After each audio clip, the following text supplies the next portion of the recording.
Now let us study regarding the central government. Who will be there in the central government level? President,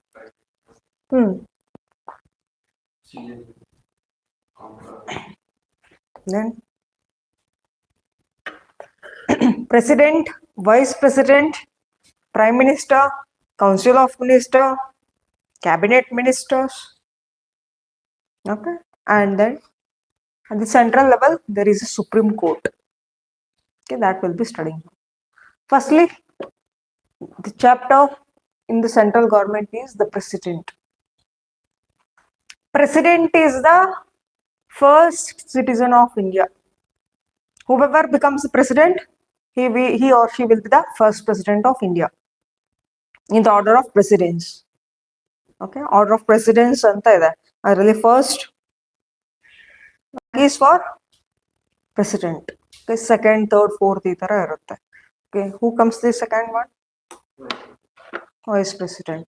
Then third till 10 you should know. Order of precedence. Okay, just write down somewhere else. Order of precedence.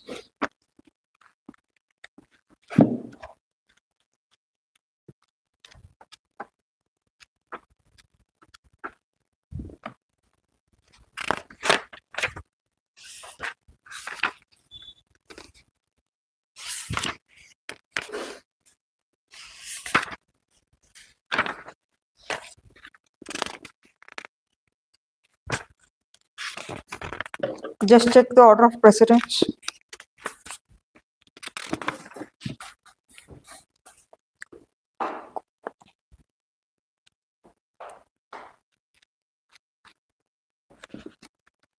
Okay. First is president, second vice president, third prime minister, fourth governor of state, fifth former president. Okay, first one president, second vice president, third prime minister, third is prime minister, fourth governor of states, fourth is governor of states,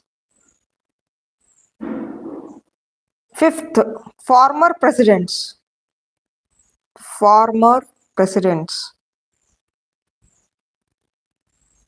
5A deputy prime minister, 5A deputy prime minister, 5A deputy prime minister, sixth chief justice of India,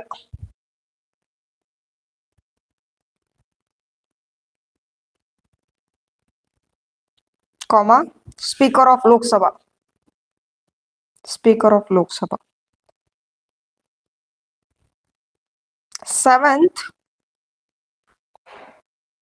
cabinet ministers, seventh is cabinet ministers of central, comma CM of states, chief minister, CM of states, CM of states, comma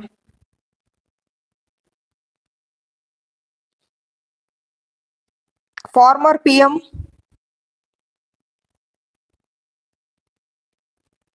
comma leader of opposition party, leader of opposition in Rajya Sabha, in Rajya Sabha and Lok Sabha, in Rajya Sabha and Lok Sabha, comma vice chairperson, vice chairperson, vice chairperson of Niti Aayog.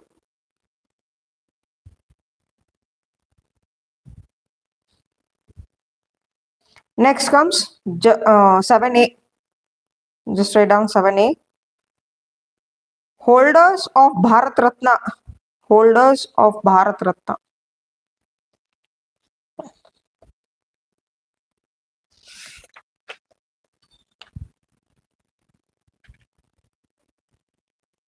Okay. ಇಷ್ಟ ಸಾಕು.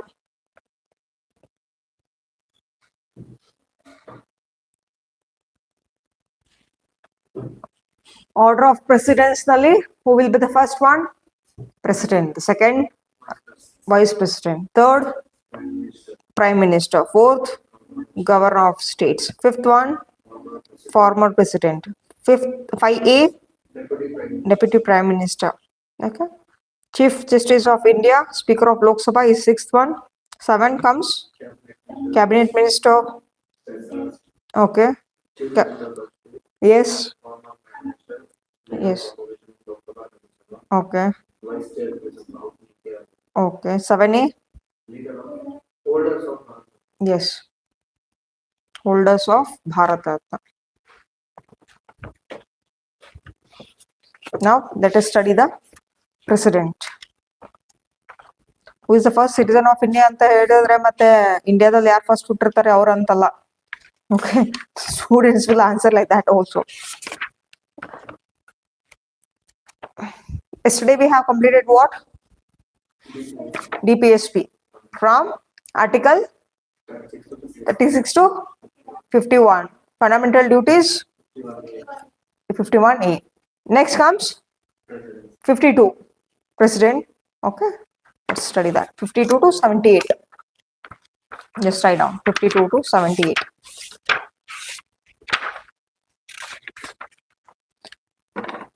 Of part 5 of the Constitution.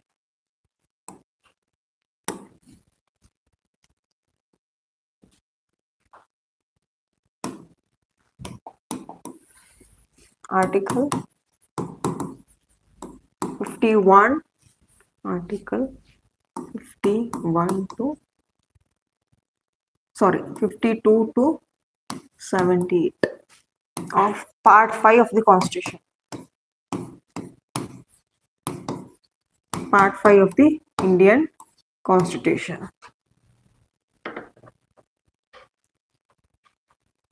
Part 5 comes a central government, a union government. In that, we'll be studying the president, prime minister, everything. President is also called as nominal executive.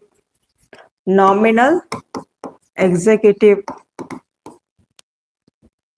Nominal executive.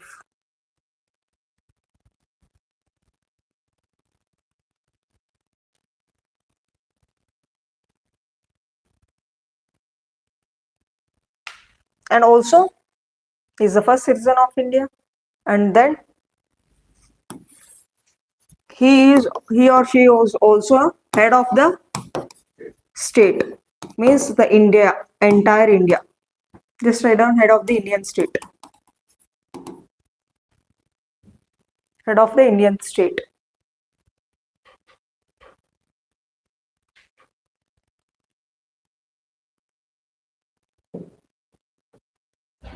He is the nominal executive at the central level. And also there is another word called as de jure. Have you heard this name? Yes. De jure. PM is called as de facto. Just write down this.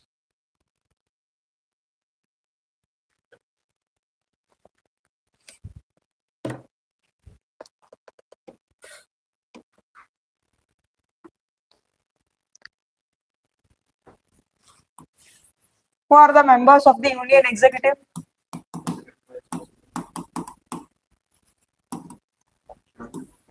The executives. Here we will study the legislature, executive, judiciary.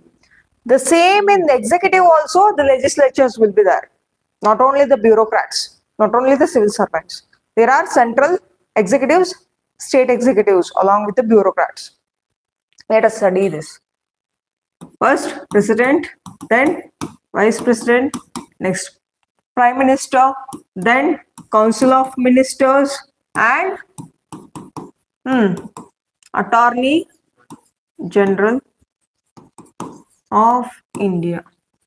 Okay. These are the members of the Union Executive.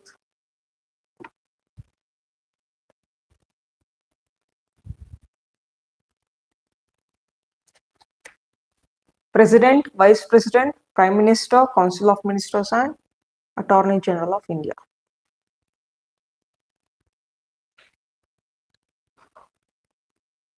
Understood?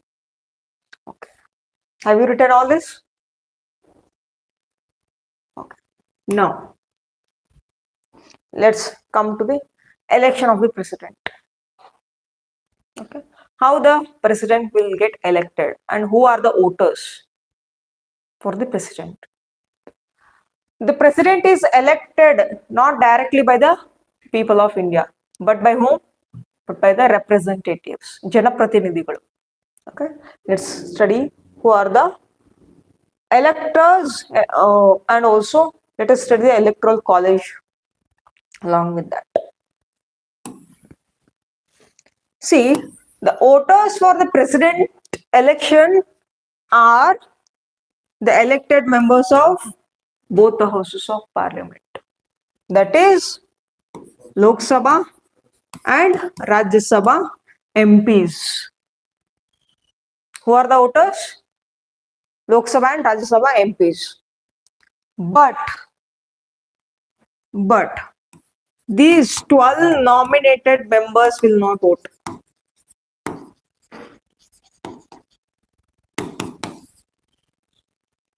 In Rajya Sabha, there are 12 nominated members.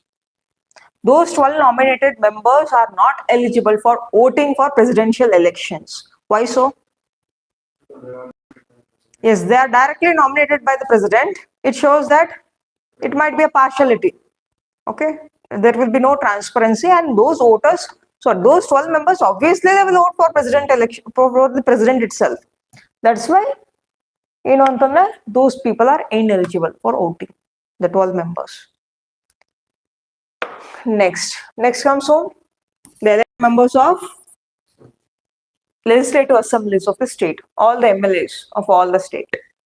Legislative assembly andre no MLAs, okay, member of legislative assembly, and elected members of legislative assemblies of Union Territories of Delhi and Puducherry. As I told, Delhi, Puducherry is having its own legislative assembly. That's why the MLAs of Delhi, MLAs of Puducherry will also eligible for voting. Understood? MLCs are not eligible for voting. Why so? MLCs are only in 6 states. That's why they are ineligible for voting.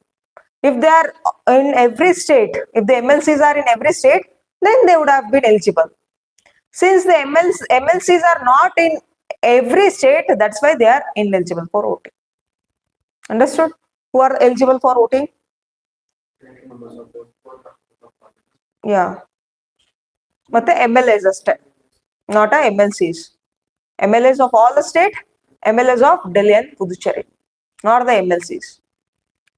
Is there any doubt in this? Just write down the key points. They have given only the elected, not the nominated. Okay, and you just write down this also, except the 12 nominated members of Rajya Sabha. They are ineligible for voting.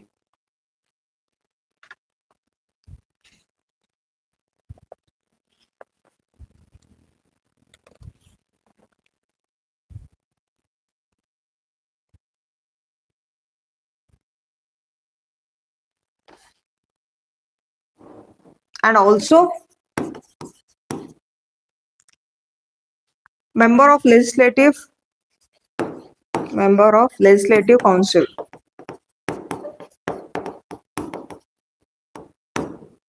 of 6 states are ineligible for voting. Just write down that also. Below that, firstly you write down all this, then you write down except nominated members of Rajya Sabha, that is 12 in number, and also the MLCs, State Legislative Council. Antanu baribodu.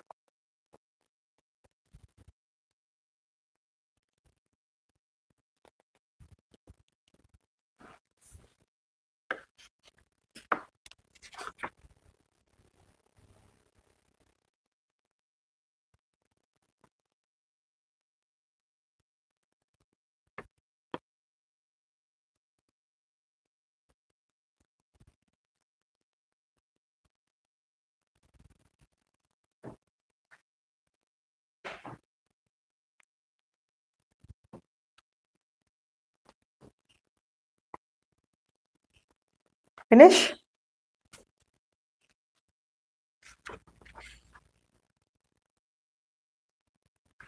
The president is elected indirectly. Okay. And also, what is the tenure of president? 5 years. 5 years. Okay. Tenure of president is 5 years. And the type of election that takes in single transferable vote. Proportional representation, single transferable vote. Proportional representation, single transferable vote.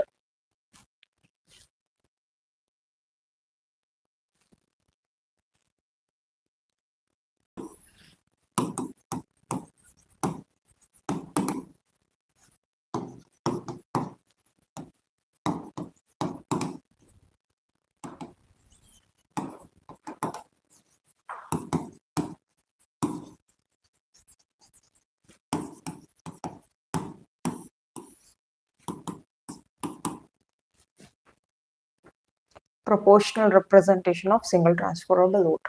Where have you heard this name, single transferable vote? Only in president election.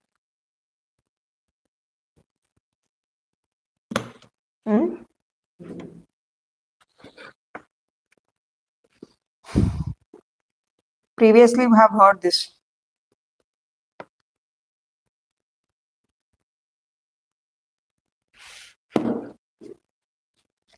Making of Constitution chapter. In that, how many members were there in a Constituent Assembly?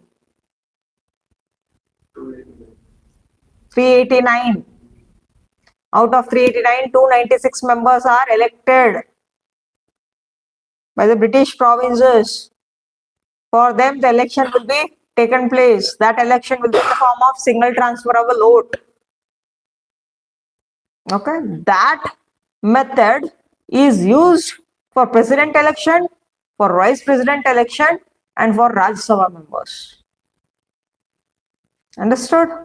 This method is utilized for president election, for vice president election, and also for Rajya Sabha members.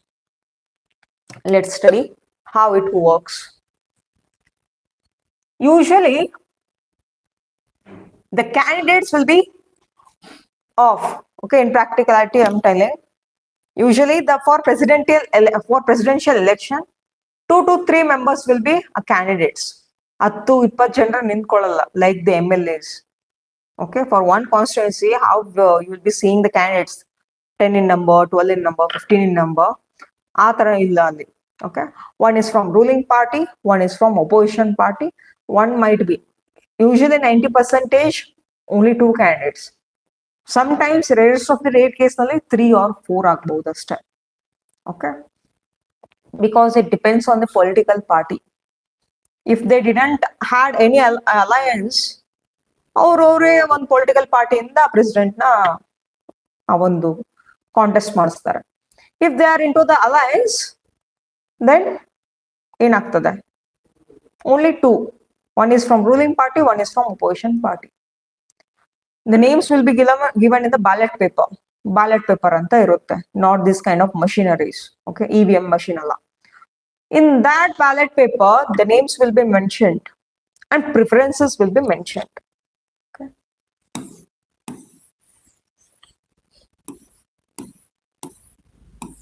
Serial number 1, 2, 3, 4.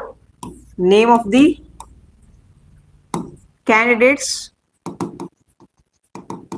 and preference.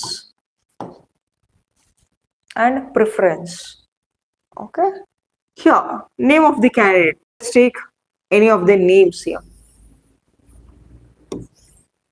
Okay, let us take. Okay,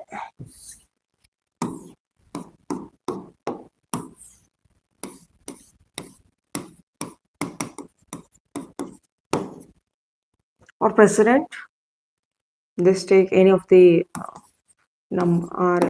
Okay, the names of the candidates. Okay, here the voters will be whom? And MLAs. MPs, MLAs will vote. Okay, For them, the ballot paper will be given.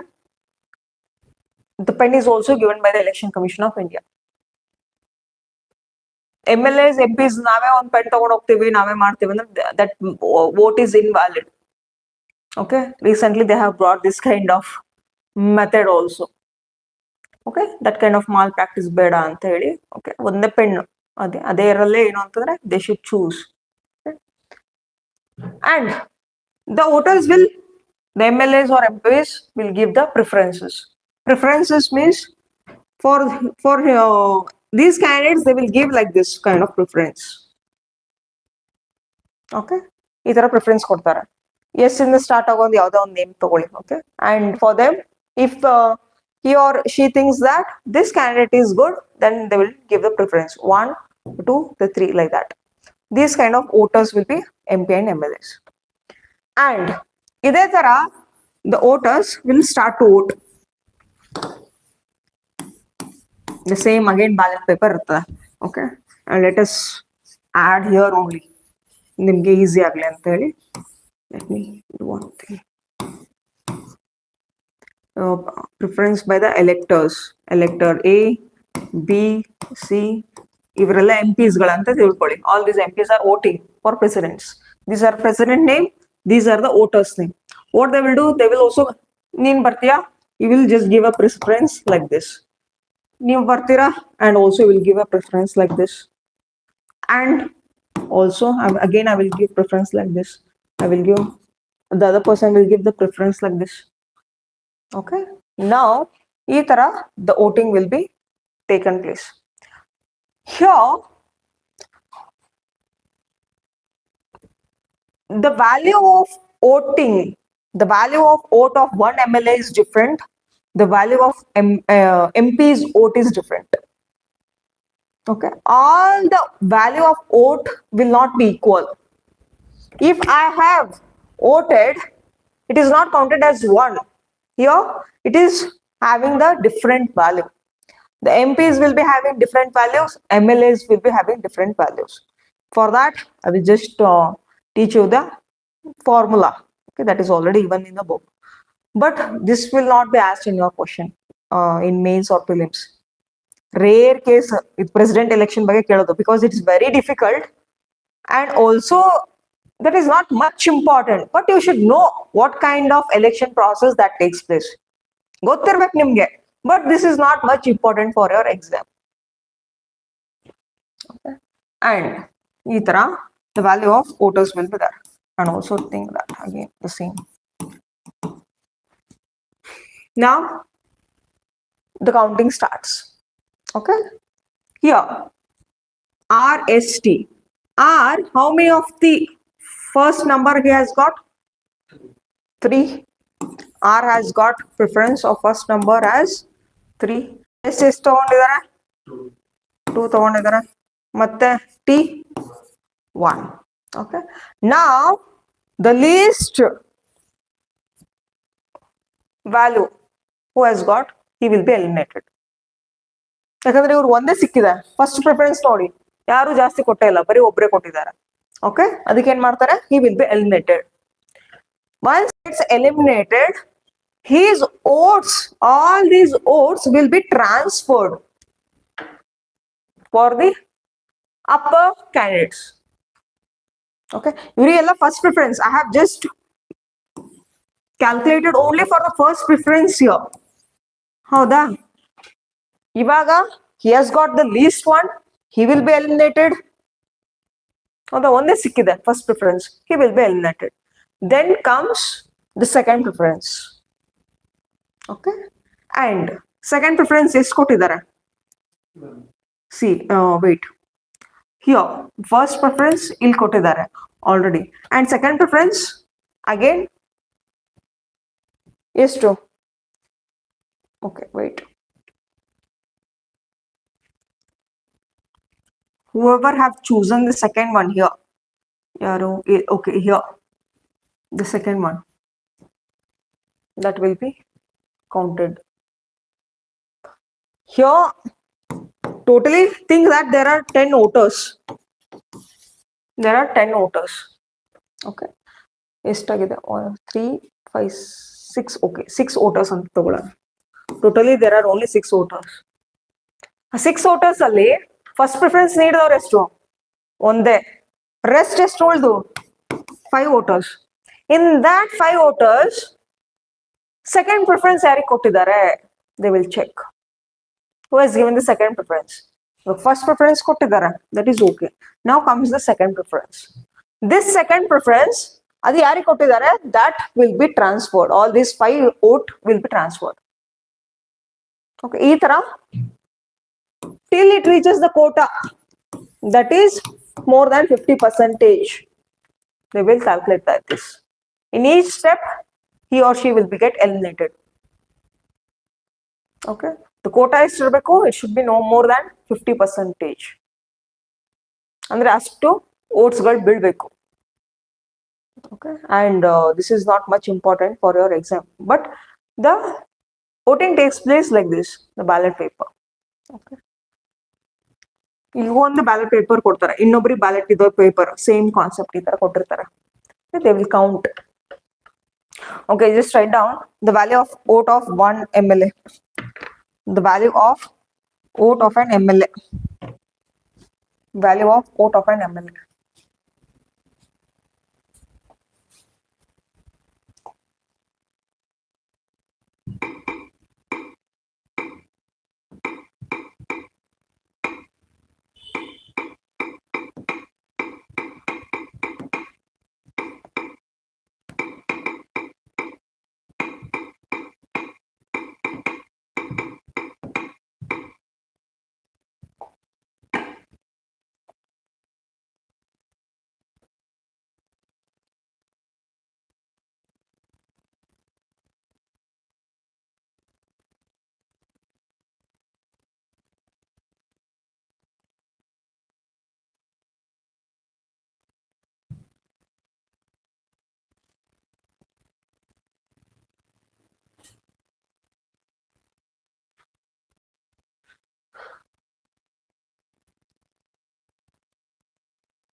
Is it of subscription?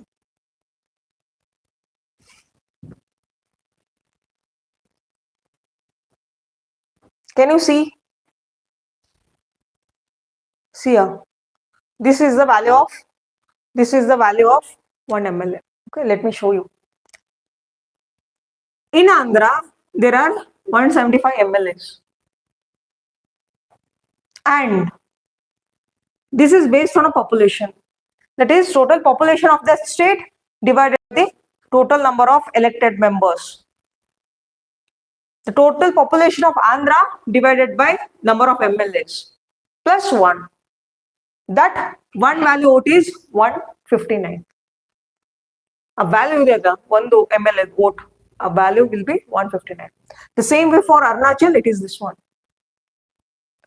If there is more number of population, more MLAs will be there. More MLAs means more value of that voting. Hoda, population is too much and also there are more number of MLAs.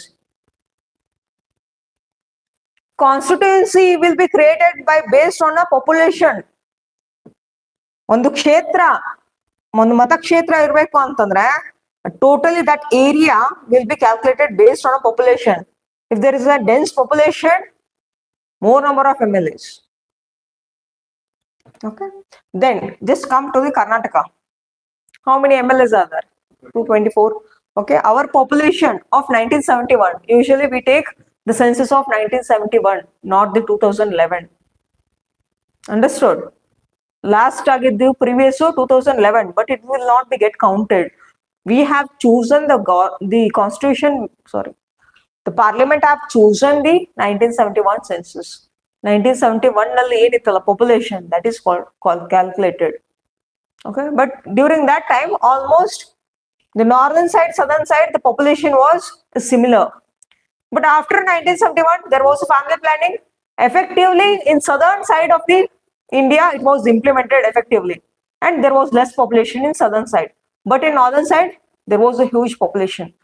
Family planning was not much effective in northern side. ಎಲ್ಲಿ ಜಾಸ್ತಿ population ಇರ್ತದೆ ಅಲ್ಲಿ ಜಾಸ್ತಿ MLAs ಗಳಿದ್ರು ಅಥವಾ MPs ಗಳಿದ್ರೆ ಏನಾಗ್ತದೆ, it will affect for southern side, okay, southern part of India. That's why they have chosen 1971 census itself. And Karnataka value is today 131. Okay, these are the total votes they have calculated for 224. 224 into 131, it is 29,344. The same way like that. The highest still is nodi, highest value, just check. Uttar Pradesh, that is UP.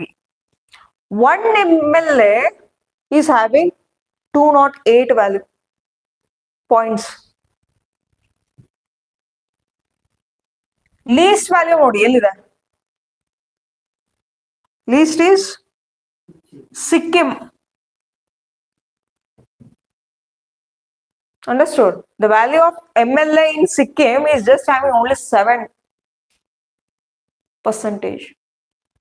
Understood?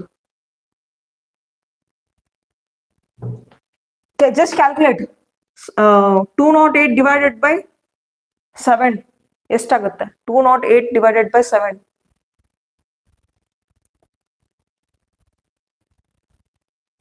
25 almost. 29. Yeah, 29, 30. Okay, see how the difference is. Okay, ಇಲ್ಲಿ 30 MLA is equal to 1 MLA of UP. ಇಲ್ಲಿ 30 ಜನರು ಸಿಕ್ಕಿಂ ನಲ್ಲಿ MLAs ಗಳು vote ಮಾಡಿದ್ರೆ it is equivalent to 1 MLA of UP. Understood? ಅಷ್ಟು value. UP is having the least value of voting. That's why. And see here. Lok Sabha, how many MPs are there in Lok Sabha presently? 543. And Rajya Sabha 233. Why? Because minus 12. Okay, they have minus 12. They have given equivalent votes. That is, the total will be this one. The total of MPs votes, the value of that vote will be 543, 200. Here 543, 231. Almost it is same ಇದೆನಾ, ಬರೀ 31 ಅಷ್ಟೇ difference. ಅದೇ ತರನೇ ಮಾಡಿದ್ದಾರೆ. The value of all the MLAs, the value of all the MPs should be equivalent. ಇಲ್ಲಿ divide ಆಗುತ್ತೆ, ಇಲ್ಲಿ it is not equal. But when it compare the MPs and MLAs, the total will be almost equal. The total grand value will be this much. Number of voters nodi. How many? 4,809. MPs are 776. Rest of them are 4,000 MLAs are there. They will vote. 4,033 MLAs plus 776 MPs will vote for president election. Understood? ಎಷ್ಟು ಜನ voters ಇರ್ತಾರೆ?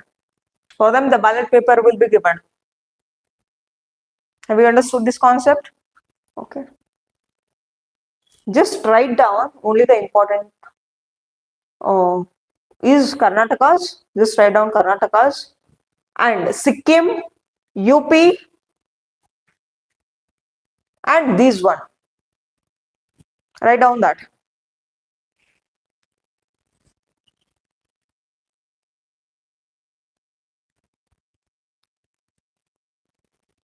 See, northeastern states are having less value. Come here. Just lost northeastern states. Which are the northeastern states? Arunachal Pradesh, bari 8 ಇದೆ value. Assam 116 is good in number. Then comes Manipur 18, Meghalaya, Mizoram, Nagaland, very least value. Okay, then Sikkim, they are having the least value. Tripura as well. The highest value of vote of 1 MLA, that is in UP itself, that is 208. What is ours? 131. Compare our neighboring states of Karnataka. Andhra, it is more than Karnataka. It is more than Karnataka.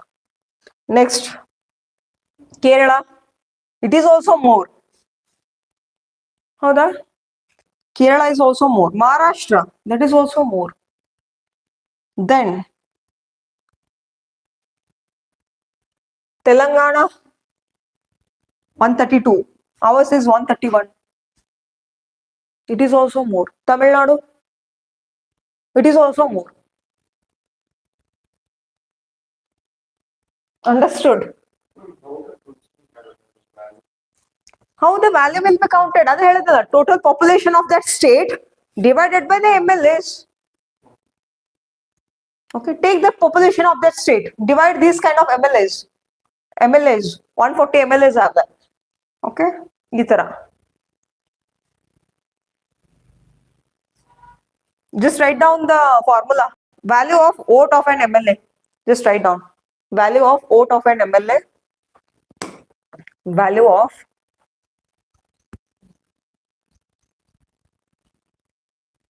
value of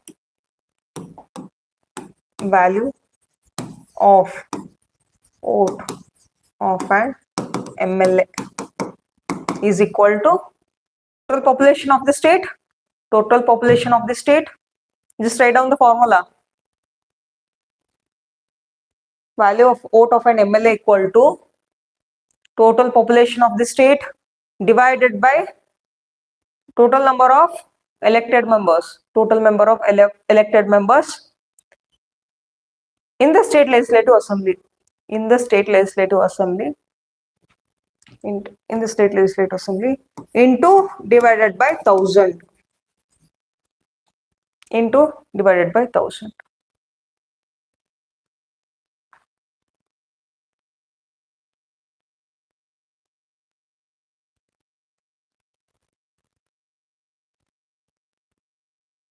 Full stop.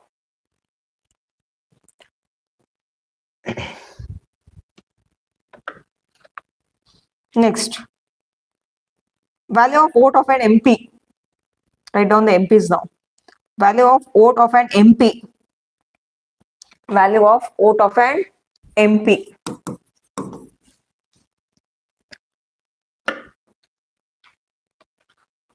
Equal to total value of votes. Total value of votes of all the MLAs. Of all the MLAs. Of all the states. Of all the states. Divided by total number of elected number of parliament, sorry, members of parliament. Total number of elected members of parliament. Full stop. What is the total value of what is the formula? Total value of votes of See here, total value of votes of MLA. This one divided by how many MPs are there? 776. We will get the answer. That is this one. Lok Sabha dashte togoltare first. Next Raj Sabha. We will do like that.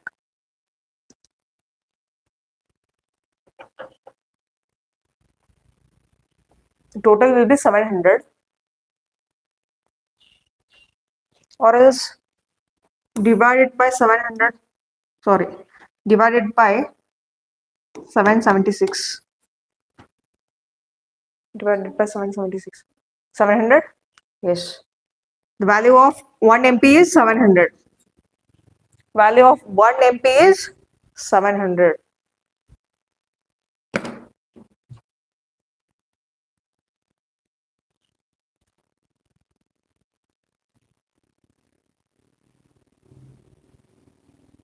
Have you written this? The important one?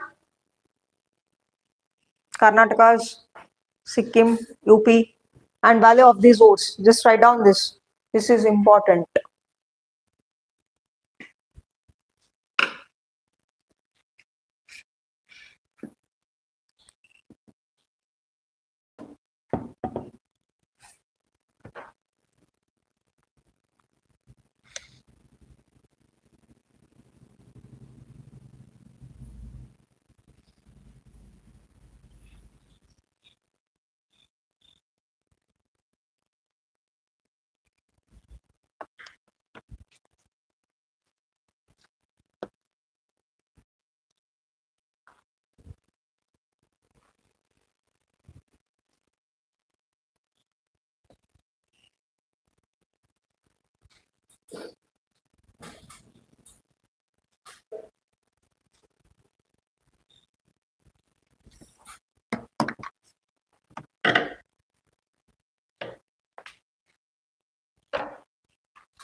Finish.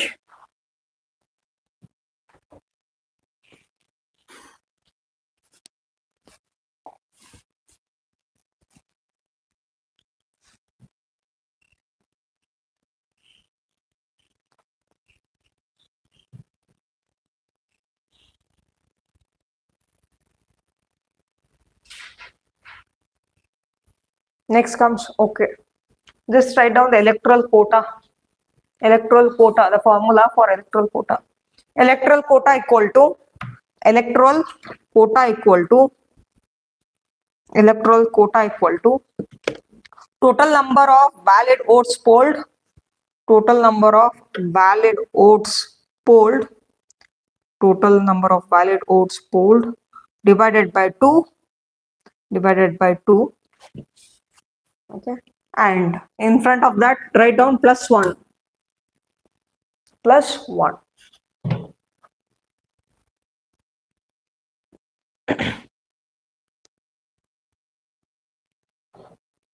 Okay, let me just tell you how much or how many votes have been secured by our previous presidents. Okay, just for general knowledge. Rajendra Prasad, the first president of India, have got 83% of votes.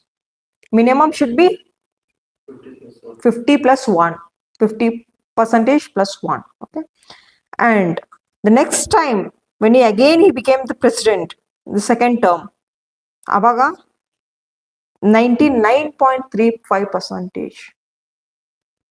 During that time, the other rival candidate was N. Das. He has just got 0.4%. Okay. Highest ತಗೊಂಡಿರೋದೇ Rajendra Prasad till now. And Draupadi Murmu, she has took 64% of votes. Understood? Before that, Ramnath Kovind have got 65%. Pranab Mukherjee have got 68. Pratibha Patil have got 65%. APJ Abdul Kalam have got 90%. Okay, 89.58%. Have you got my point? Okay. And there was one of the president who was unopposed. There was no opposition candidate was being contested. His name was N. Rajiv Reddy. Sorry, Sanjeev Reddy. Okay. Unopposed candidate. ಒಬ್ಬರೇ ನಿಂತ್ಕೊಂಡಿದ್ರು ಎಲೆಕ್ಷನ್ಗೆ. Obviously, ಒಬ್ಬರೇ ನಿಂತ್ಕೊಂಡಾಗ he will only win. Okay. Since there is no opposition, since there is not more than one candidate, okay, ಅದು rare ಕೇಸ್ನಲ್ಲಿ ಆಗ್ತದೆ based on a situation. 99.9% the opposition party will make the other person to contest the election on behalf of their party. Then let's come for the qualification of the elections. Sorry, qualifications of election as president. What are the qualifications the president needs? The first qualification will be citizen of India. In every chapter, first qualification ಏನು ಅಂದ್ರೆ educational qualification ಅಲ್ಲ, ಇಲ್ಲಿ qualification is citizen of India.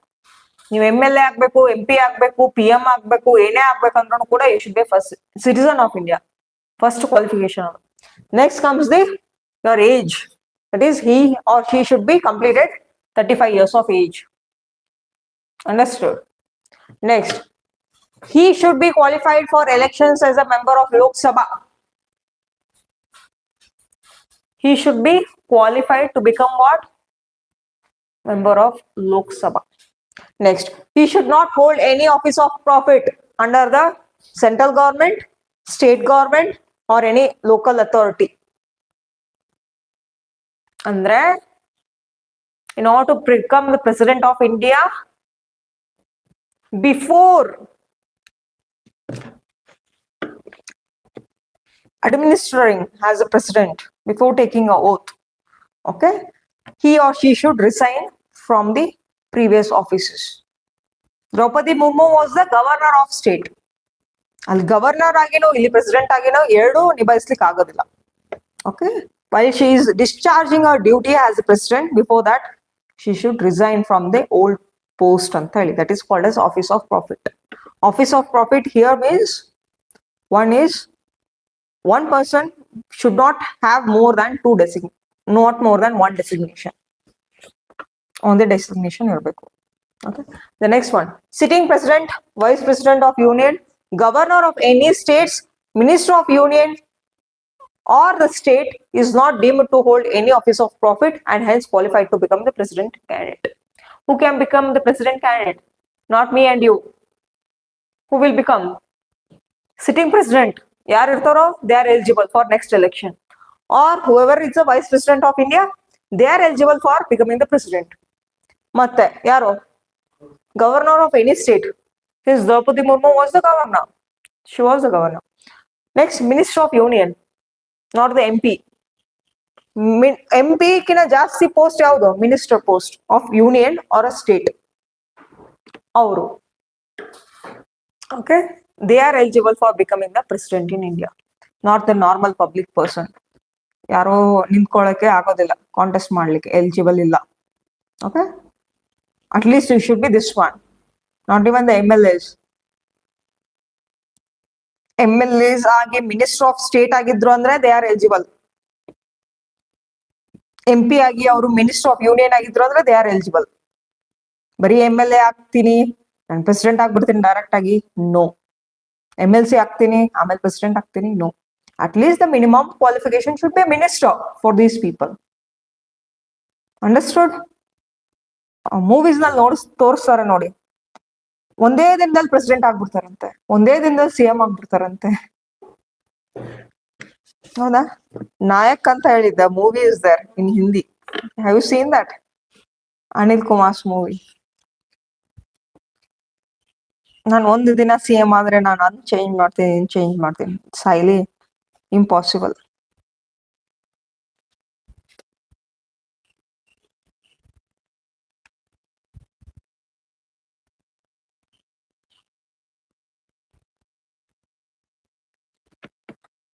Is there any doubt?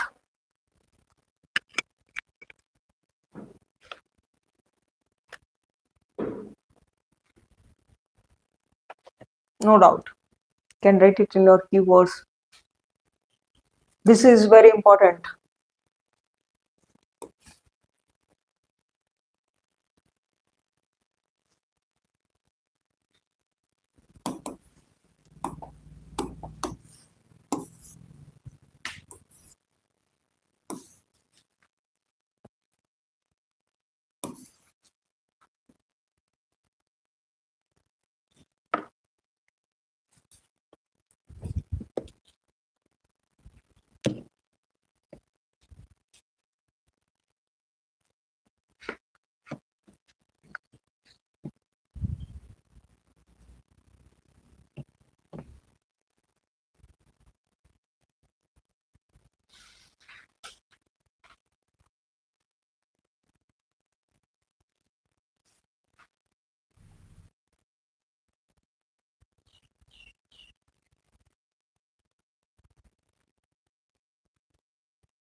Finish.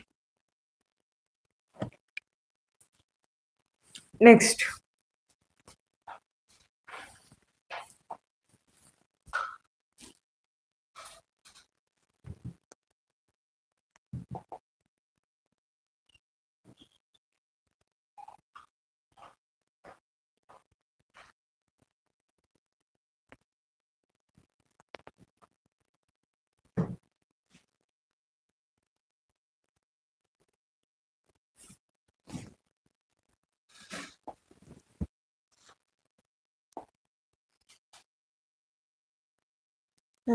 Oath. Who will administer the oath for the president? It is CJ, Chief Justice of India. Recently, we have seen that one of the lawyer in the Supreme Court, he has just thrown the shoes for the CJI. Okay, whatever the statement he has given. Okay, and it's a breach of law, contempt of court, and many of them will criticize, many of them will support for that lawyer. Okay, what is your opinion regarding that?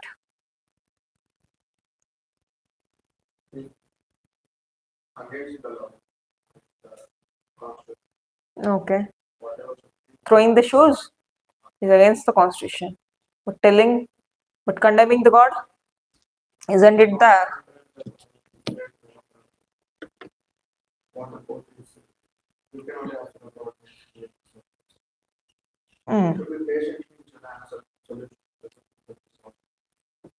See here, nobody is above the constitution. No, none of the CJ is also above the constitution. Lawyer is not above the constitution. President is not above the constitution. But when they are sitting in that position by being a Supreme Court, the judge or the CJ, nobody should condemn any religion. Nobody should condemn the gods here. Okay. It is of totally different one. This is, they are protectors of the religion. They are protectors of the constitution. When they are into that position, okay, firstly, ಮಾತಿನ ಬರದಲ್ಲಿ ಏನೋ ಒಂದು ಅಂದ್ಬಿಟ್ಟು, okay, ಅದೊಂದು criticism ಆಯ್ತು. And next ತಪ್ಪೆಲ್ಲಾಗಿದ್ದು ಅಂತಂದ್ರೆ throwing the shoes for that designation, for that person being in that designation. Okay, that is what it was, a wrongful action that was being taken place. There is a justice will be given. Okay, you can file a case, put a petition for that CJ, whatever he has just told in a statement. Throwing the shoes, that is not acceptable. Understood? ಹೇಳಿಕೆ ಕೊಡ್ತಾರೆ ಹಂಗಂತ ಹೇಳಿ ಅದೇ time ಅಲ್ಲಿ reaction ಇದೆ ಅಲ್ವಾ, that harsh reaction, that is wrongful. Okay, there is ಏನು ಅಂತಂದ್ರೆ you can file the case and you can criticize in a very decent manner whatever the statements that is given by the CJ, but they can't, but these lawyers or any of these citizens can't disrespect the CJI or the judges of Supreme Court. Okay.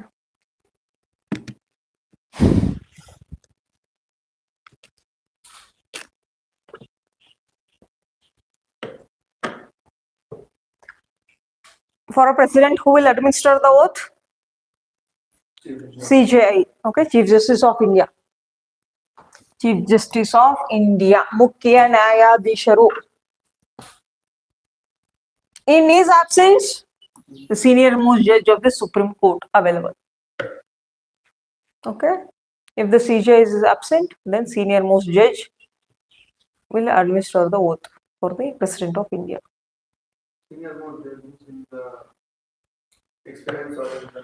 Yes, experience itself. See here, there are 33 judges plus 1. 33 judges of Supreme Court plus 1 CJI. When the CJI is absent, in the absence of CJI, the senior most judge, based on experience, okay, that person will be eligible for administering oath for the President of India.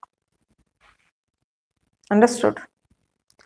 Next, ವಯಸ್ಸಲ್ಲಿ ಎಲ್ಲ ಇಲ್ಲಿ senior most ಅಂದ್ರೆ senior most in terms of experience. ಎಷ್ಟು ಬೇಗ ಒಂದು judge ಆಗಿರ್ತಾರೆ ಅಲ್ವಾ supreme ಕೋರ್ಟ್ಗೆ, it is based on that.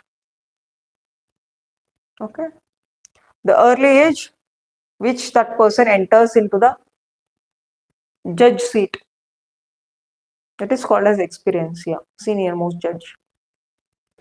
Next, the term of office president. Okay, what is the term, what is the tenure of the office of president? It is 5 years from the date on which he enters upon his office. 5 years will be the tenure, and for whom the president will give the resignation. The resignation will be given, that letter will be given for the vice president, not for the CGI. Administering the oath will be in front of CGI, but president ke ಏನ್ ಕೊಡ್ತಾರೆ, resignation letter ಕೊಡ್ಬೋದು, not for the CGI. Okay, next, he or she can also be removed from the office before completion of the term by the process of impeachment. Article 61. Already I have told you, in a special majority, type 4. Okay, total strength of both the houses of the parliament. Okay, that is special majority.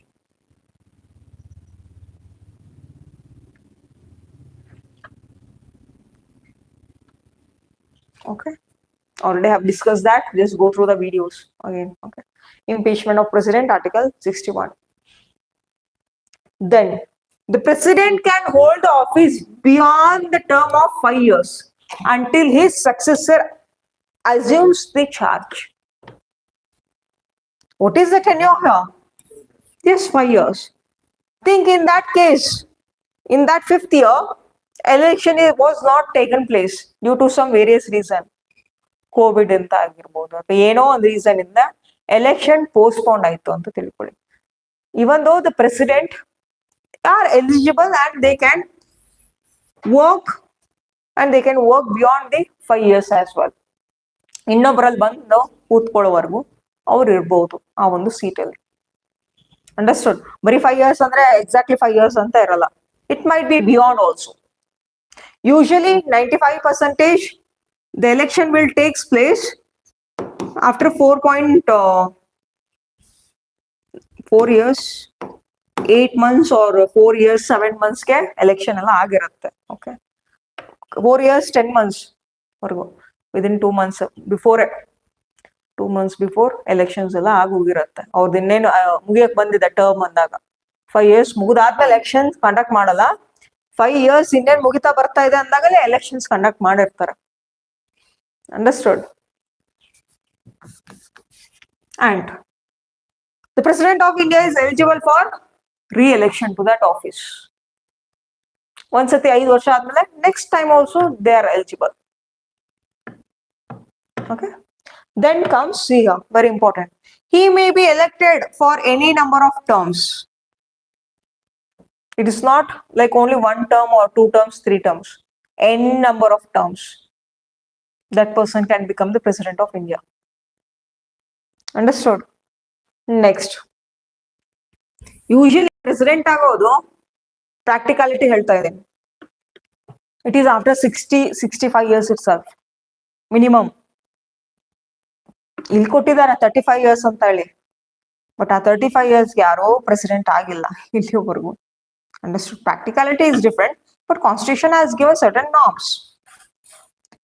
Practicality ಅಲ್ಲಿ why it will become 60-65 years ಅಂತಂದ್ರೆ, at least minimum Lok Sabha MP ಆಗಕ್ಕೆ ಎಷ್ಟು ಬೇಕು, 25 age. And when you become the MP of Lok Sabha, directly will they give the ministership? No. At least 3 or 4 terms ಆದ್ಮೇಲೆ, 20 ವರ್ಷ, 10 ವರ್ಷ, 15 ವರ್ಷ ಆದ್ಮೇಲೆ they will give the minister at the union. ಹೌದಾ? ಅವಾಗ ಏಜ್ ಎಷ್ಟಾಗಿರುತ್ತೆ, 45-50 ಆಗಿರುತ್ತೆ, ಮಿನಿಮಮ್ 50. ಹೌದಾ? 50 age ಆದ್ಮೇಲೆ then they might be eligible. ಈ ತರ ಪ್ರಾಕ್ಟಿಕಾಲಿಟಿ. ಅಂಡ್ ಗವರ್ನರ್ ಆಗ್ಬೇಕು ಅಂತಂದ್ರೆ, okay, for becoming the vice president minimum ಅದು 55+ ಕ್ರಾಸ್ ಆಗೋದು, ಅಲ್ಲಿಗೆ ಒಂದು ದೊಡ್ಡ ಡೆಸಿಗ್ನೇಷನ್ ಬರ್ಬೇಕು ಅಂತಂದ್ರೆ. ಅಂಡರ್ಸ್ಟುಡ್? ಓಕೆ, ಪ್ರಾಕ್ಟಿಕಲಿಟಿ ಒಳಗಡೆ ಮೋರ್ ದ್ಯಾನ್ 60 ಪ್ಲಸ್ ಏಜ್ ಇದ್ದವ್ರೆ ಜಾಸ್ತಿ ಆಗೋದು. 1 or 2 ಟರ್ಮ್ಸ್ ಅಷ್ಟೇ. But in case of US, it is different. In US, the person cannot elected to the office of the president more than twice. In US, the president tenure will be, the US president tenure will be 4 years, but our Indian president tenure will be 5 years. And US ನಲ್ಲಿ ಎಷ್ಟು terms? Not more than 2 terms. That is 4 plus 4. That is maximum 8 years they can be served. Trump one time 4 years ಆಗಿ ಹೋಯ್ತು. ಈ second administration ನಲ್ಲಿ Trump 2.0 ನಲ್ಲಿ 4 years ಖತಮ್, finish. Understood? Is there any doubt in this? What if the vice president is also not there in the place? Vice president ಇಲ್ಲ ಅಂತ ಅಂದ್ರೆ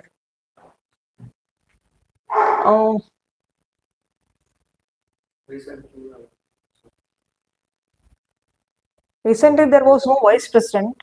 Vice president next election ಆಗ್ತದೆ, ಅದೇ ಒಂದೇ 1 or 2 months ಅಲ್ಲೇ ಹೊಸ ವೈಸ್ ಪ್ರೆಸಿಡೆಂಟ್ ಬಂದಾಗ ರಿಮೂವಲ್ ಆಗ್ತಾರೆ, ಸಾರಿ ರೆಸಿಗ್ನೇಷನ್ ಕೊಡ್ತಾರೆ. For vice president only they should give, the president should give. Okay, Jagdeep Dhankar resigned due to ill health. Okay, suddenly there was election for the vice president within just 1 month. Okay, ಅವ್ರು ಬರೋವರೆಗೂ ಇರ್ತಾರೆ ಅವರು. Okay, then he will be resigned. Understood? See here, president vacancy, vice president vacancy, ಎರಡು vacancy ಇದ್ದಾಗ India ನಲ್ಲಿ administration ಆಗೋದಿಲ್ಲ. At least one should be there. Understood? If the president seat is having the vacancy, then during that time vice president will act as the president. Understood? ಅದನ್ನ ಖಾಲಿ ಇಡ್ಲಿಕ್ಕೆ ಬಿಡೋದೇ ಇಲ್ಲ.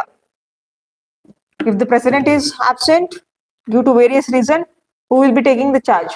Vice president. Vice president too ಇಲ್ಲ, CJ. ಅವರು ಇಲ್ಲ, senior most judge of the Supreme Court. ಅವರಾದ್ರೂ ಇದ್ದೇ ಇರ್ತಾರೆ, ಯಾಕಂದ್ರೆ 33 ನಂಬರ್ಸ್ ಇರ್ತಾರೆ. That's why. Understood? Okay, vice president, sorry president ಏನೋ ರಿಸೈನ್ ಮಾಡಿದ್ರು, ಖಾಲಿ ಉಳಿದಿದೆ seat, vice president will take. Vice president ಇಲ್ಲ, ಸಿಜೈನೂ ಇಲ್ಲ. CJI only will be in 1 number, ಒಬ್ರೇ ಇರ್ತಾರೆ, only 1 person will become a CJI. ಅವ್ರದ್ದು ವೇಕೆನ್ಸಿ ಇತ್ತು ಅಂತಂದ್ರೆ who will become the senior most judge of Supreme Court. Understood? Is there any doubt?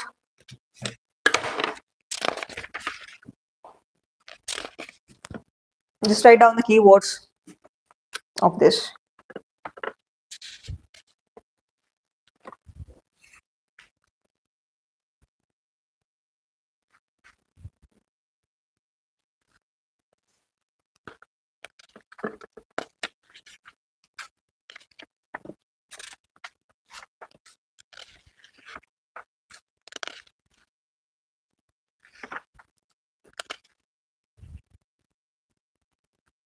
In M. Lakshmikant, in the president chapter, they have already given that whatever the chart I have shown you, value of an MLA, value of MP, ಕೊಟ್ಟಿದ್ದಾರೆ ಅದು chart na.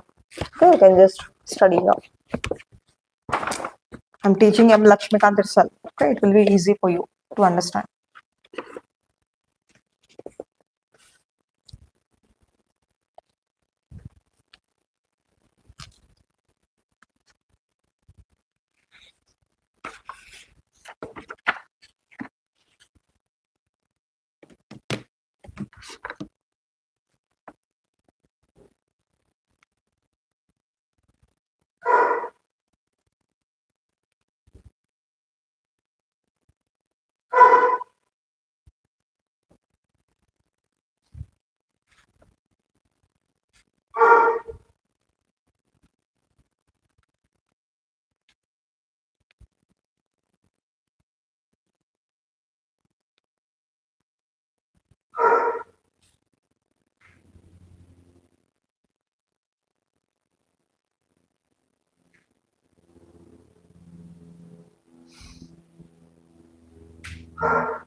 Just write down only the keywords, okay?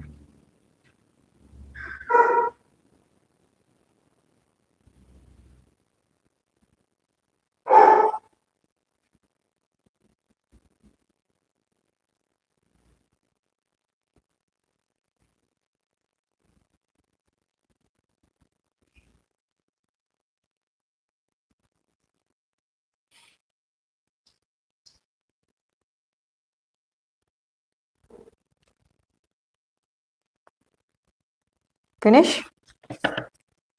Next. Impeachment of president. Already have discussed in previous class. Impeachment of president. Let's study again.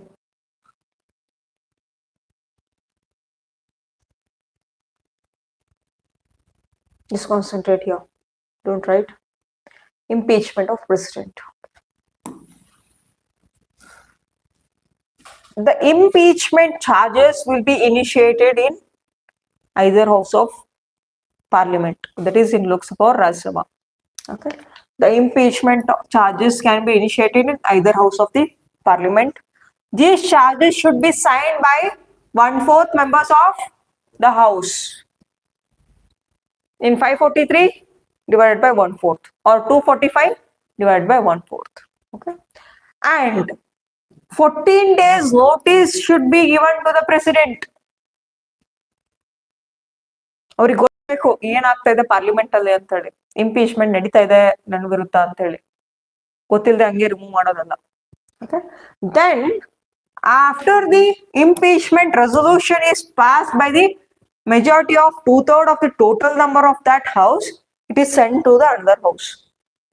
As I told you, impeachment special majority, that will be voting will be done and it will be passed in both the houses of Rajya Sabha and Lok Sabha. Then the president has the right to appear and to be represented to such investigation. When there is a removal voting taking place, president can attend the resolution. Understood? Then if the other house also sustains the charges, then it passes the impeachment resolution by the majority of 2/3 of the members of both the house. ಎರಡು ಕಡೆ pass ಆಯ್ತು ಅಂದ್ರೆ president will be removed.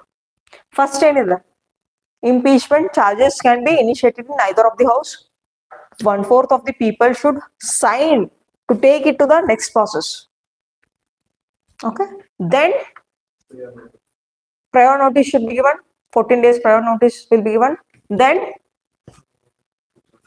majority, that is 2/3 of the members of that house should pass and they will send it for the other house. Istide.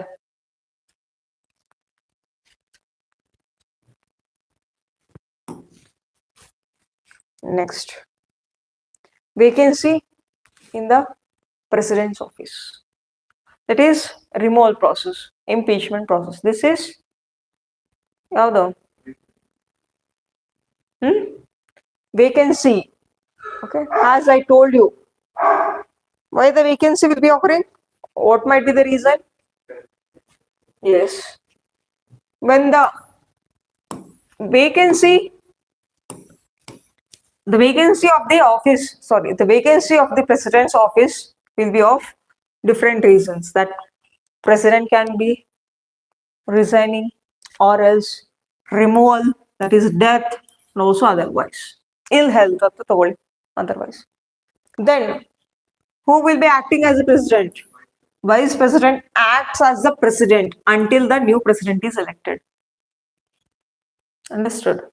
If suddenly the president resigns or the president gets ill health, she is bedridden for several months, and or else if impeachment happens, then who are eligible for becoming the president during that time? The temporary president will be vice president till the new president takes the office of charge.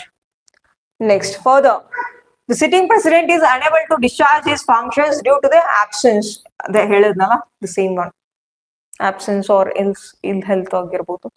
Usually ಏನಾದ್ರು ಇಲ್ಲಿ health ಆಯ್ತು ಅಂದ್ರೆ ಒಂದು 2 or 3 months ತಗೊಳ್ತಾರೆ time. During that time vice president will act as a president. Next, in case of office of vice president is vacant, president too vacant ಇದೆ office, who will take the charge? Vice President. If Vice President is vacant, Chief Justice of India. ಹೌದು vacant ಇತ್ತು ಅಂತಂದ್ರೆ senior most judge of the supreme court will act as a president or discharge the functions of the president. ಇದು ಅಂತೂ ಪಕ್ಕ, at least ಇವ್ರು minimum ಇದ್ದೇ ಇರ್ತಾರೆ ಅಂತ ಹೇಳಿ. Senior most judges will be 33 judges will be there. In that, the senior most will become the president. Will act as a president. Okay. Till the new president arrives.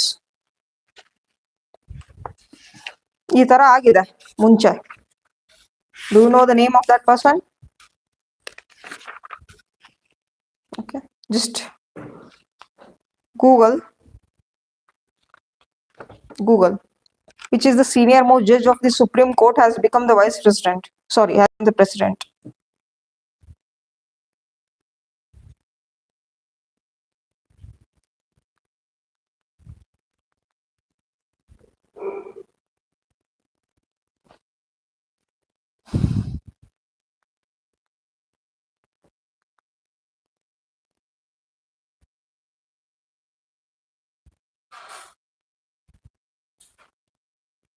ಯಾರು?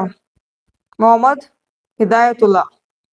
Okay, 11th Chief Justice of India. He is the only person who has served as the acting president of India.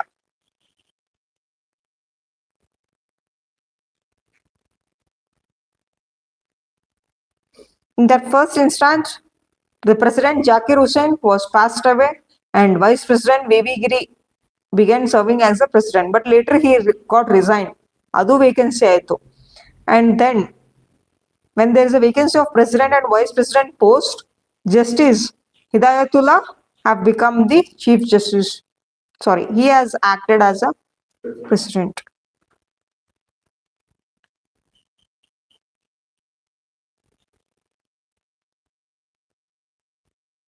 Just it's for a span of only 25 days. Okay.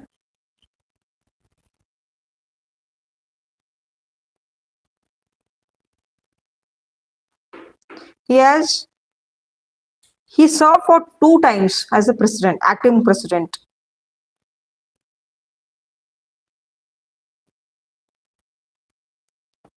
Have you understood this concept?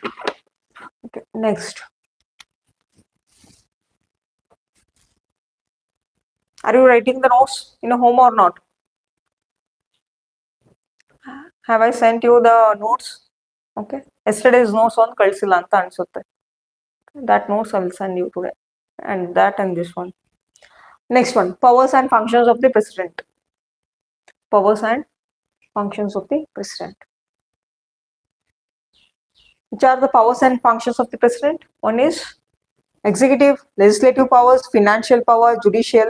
As we know, legislature, executive, judiciary anta ಓದಿದೀವಿ. Next, financial, diplomatic, military, emergency powers.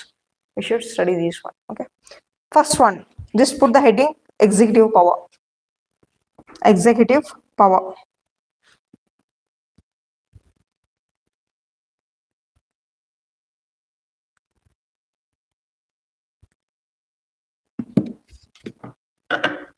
Executive power.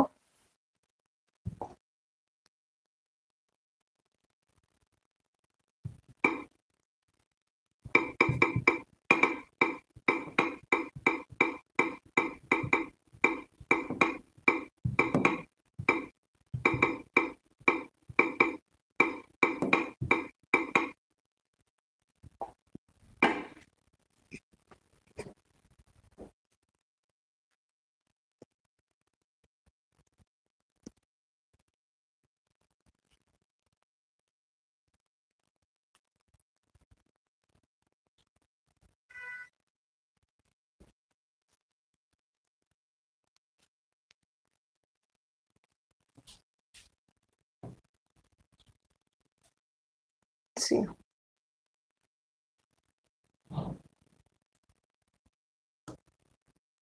Let us study the executive powers.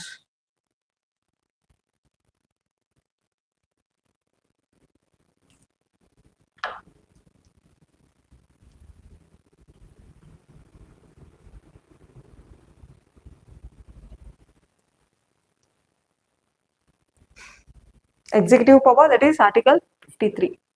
Okay, and what does this executive power says about? Okay. Executive powers ನಲ್ಲಿ ನೋಡಿ ಒಂದು all the executive actions of the government of India will be taken in his or her name. ಏನೇ ಆಗಿರಲಿ executive actionsಗಳು that will be taken under president's name itself. Okay. Next, she appoints whom? He or she. The president will appoint whom? Prime Minister and other ministers. Okay. And also, the president will appoint Attorney General of India. And also, the president will appoint Comptroller and Auditor General of India. President will appoint again whom? The chairman of UPSC and governor of states, members of Finance Commission and chairman of Finance Commission. ಬರೀ appointment ಆಗೋದಿಲ್ಲ executive actions ಅಲ್ಲಿ. Executive action ಅಲ್ಲಿ ಯಾರನ್ನ appoint ಮಾಡ್ತಾರೆ? President will appoint whom? PM. Next council of ministers, governor of states, chairman of UPSC, Attorney General of India, CAG. Okay, all these persons will be appointed. ಅದೊಂದಷ್ಟು ನೆನ್ಪಿಟ್ಕೊಳ್ಳಿ, appointment ಅಂತ ಹೇಳಿ. Okay, next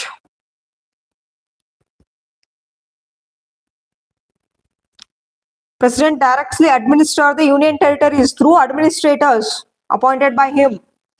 As I told you, there is a president.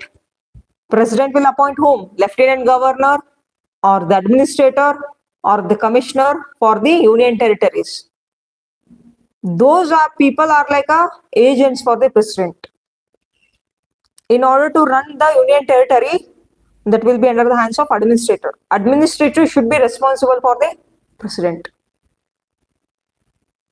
Understood? ಈ ತರ ಬರೀ appointment ಪ್ರಾಸೆಸ್ಗಳೇ ಇದೆ. Is there any doubt in that? Next, legislative powers. Just put the heading legislative powers.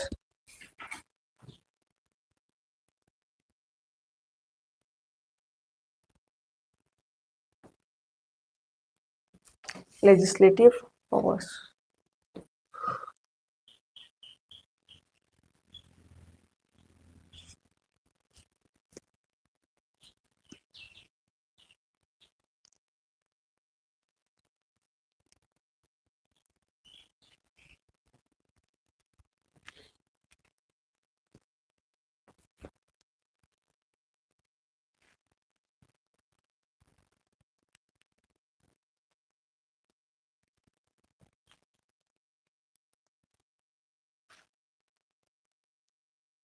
Okay, just write down the legislative power.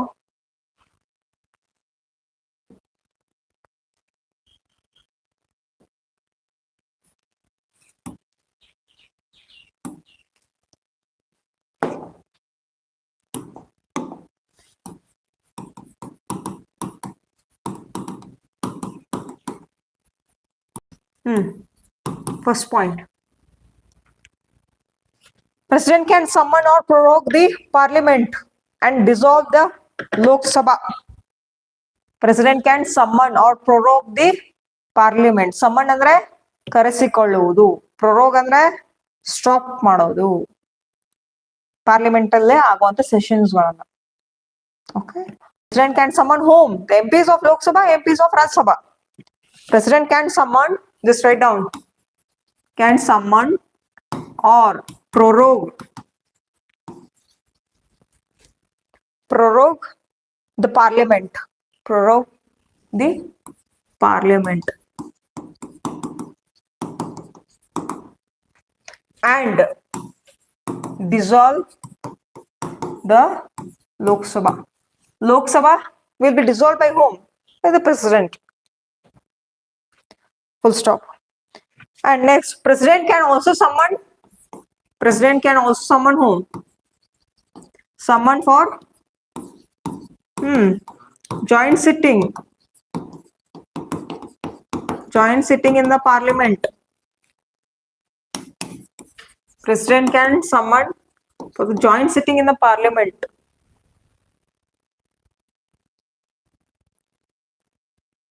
And concentrate here. President is having the power to summon. ಕರೆಸ್ಕೊಳ್ಳೋದು ಅಧಿಕಾರ ಯಾರಿಗಿದೆ? President is having for both the houses. And this joint sitting will be presided by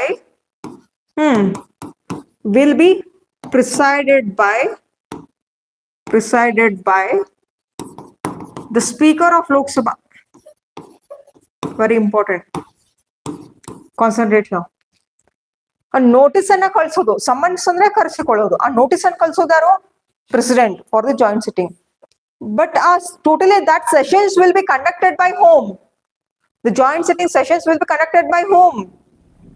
Voting, everything will be conducted by the Speaker of Lok Sabha. Understood? Who is the presiding officer for the joint sitting? Andre? It is Speaker of Lok Sabha. But who will summon for the joint sitting? President. Okay, don't get confusion here. President will not sit in that chair and he will not preside for both the joint sitting. Who will do that? Speaker of Lok Sabha.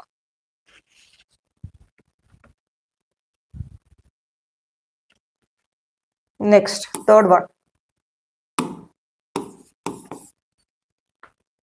Third one, that is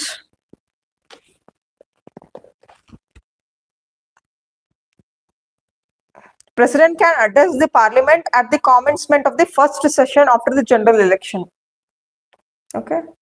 After every 5 years, there will be elections for the Lok Sabha. Okay. Lok Sabha MPs will be elected for every 5 years. Once the general election happens, the first session will be conducted by the addressing will be done by the President itself. ಬಂದಿರ್ತಾರೆ ಎಲ್ಲರೂ ಹೊಸದಾಗಿ ಬಂದಿರ್ತಾರೆ ಎಂಪಿಸ್ಗಳು ಇನ್ ಲೋಕಸಭಾ, ಅವ್ರಿಗೆಲ್ಲ address ಮಾಡೋರು ಯಾರು? President. Next,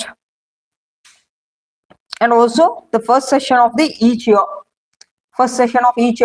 which are the 3 sessions in the year: BMW, budget, monsoon, winter session. Okay, the first session in the Parliament will be addressed by the President itself. Next,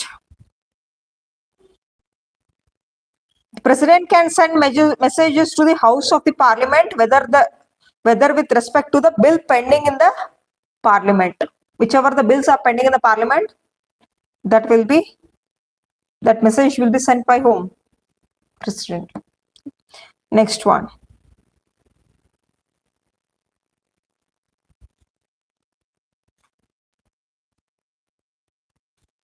And President will nominate 12 members for the Rajya Sabha. In the field of what? The special knowledge or the practical experience in the field of SALS, that is science, literature, art, social service.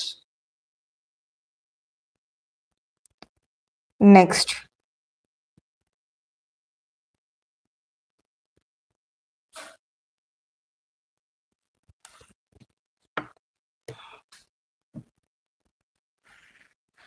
President can promulgate ordinances when the Parliament is not in session. Sugriwadle. Who will give the ordinances? President. Write down that. President can promulgate. Promulgate andre ಘೋಷಣೆ. President can promulgate the ordinances.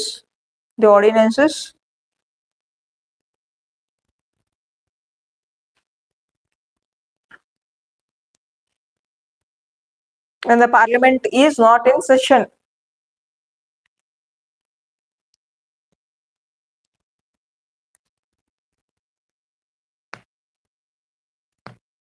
Full stop. Ordinance can be withdrawn. Ordinance can be withdrawn at any time. At any time. Full stop.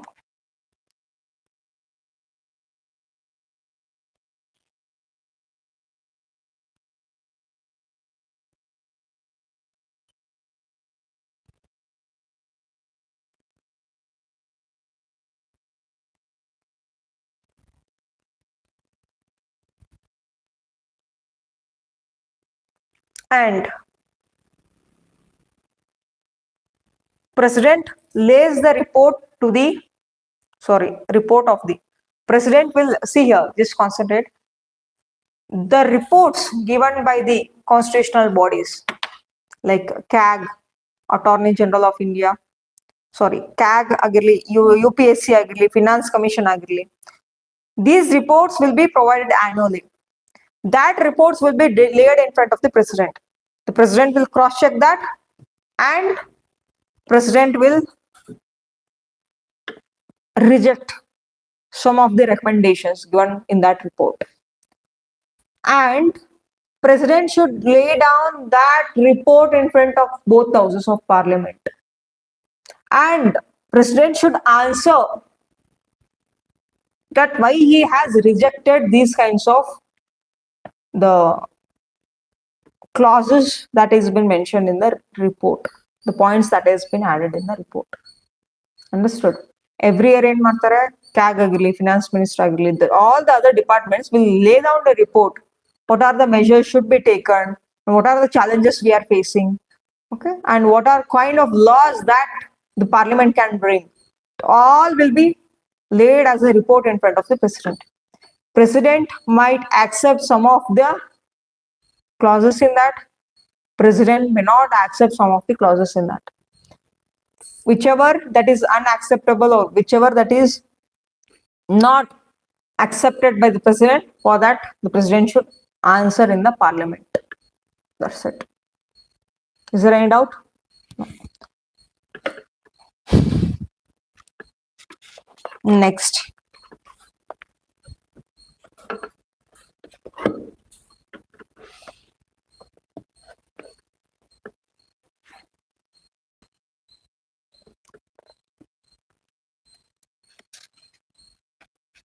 See, the bill is sent to the President. Okay. Once the bill is passed in the Parliament, it is sent to whom? President. See, the bill will be passed in both houses of Parliament. Then they will send it for whom? For the President of India. And here the President is having 3 powers. One is President can give an assent for the bill. President can give what? Assent for the bill. That is signature. Or else President can withhold the bill. President can withhold the bill.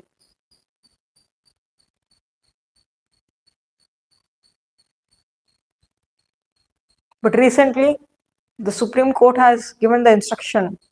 Have you seen that? Recently, the Supreme Court has given the instruction for the President and for the governors of the state to don't withhold that bill for many number of months or many number of years. Within 3 months, you should accept. Within 3 months, you should take your decision either to accept or either to reject. Okay. Next, return of the bill. Okay, returning the bill. Just concentrate here, don't write. Once the bill is laid down in front of the President, she is having 3 options. One is either to accept the bill by signing or else to withhold that bill. The maximum days will be given 3 months. And next is returning the bill. Don't write, just concentrate here. Returning the bill. Okay. Once at the first stage, the bill will be sent for her. If she returns that bill, okay, once after returning the bill, okay, in the second stage, at hook or crook, the President should sign. In the first stage, she has denied. She has just sent that bill back for the Parliament, for Lok Sabha, Raj Sabha. There again, the amendment can taken place or amendment may not be taken. Changes ಹೇಳ್ತಾರೆ. Okay, why I have not accepted ಅಂತ ಹೇಳ್ತಾರೆ. But Lok Sabha and Raj Sabha, these members are having the right either to amend that bill to change that bill, to modify that bill, or else as it is, it can be passed again in the parliament. First stage ನಲ್ಲಿ Lok Sabha ರಾಜ್ಯಸಭಾದಲ್ಲಿ pass ಆಗಿ ಕಳಿಸಿರ್ತಾರೆ for the president. If the president didn't agree, if she sends back for the parliament, there again in the parliament, the Lok Sabha or Rajya Sabha can either do the modifications in that bill and again they should pass. If there is no need of amendment, if there is no need of modification, they will pass that. And in that second time, it is must to pass that bill, to sign, to give the assent for that bill. Understood? Is there any doubt in this? Returning the bill. Okay. These are the 3 types of powers the president will be having.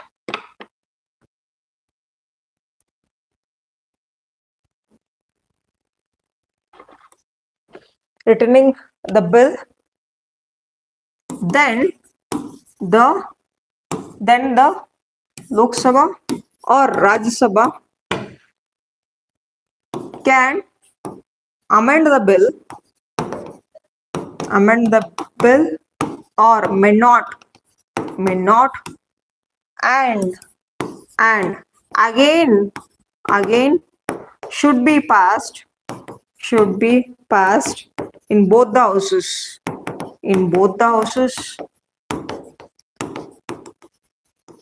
and sent it for a president.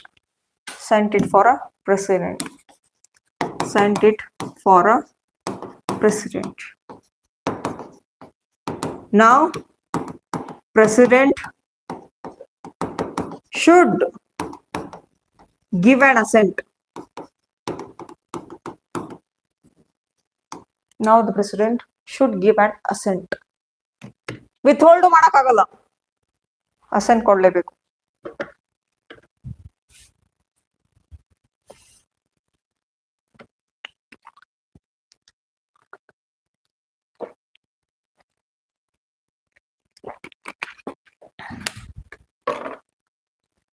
Returning the bill, then the Lok Sabha or Rajya Sabha can amend the bill or may not. ತಿದ್ದುಪಡಿ ಮಾಡಬಹುದು, ತಿದ್ದುಪಡಿ ಮಾಡದನೆ it will be passed. Okay, and again it will be passed in both the houses and sent it for a president. Now president should give an assent. To the bill. Just take a break of 15 minutes.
Finish.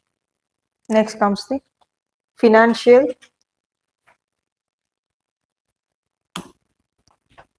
powers.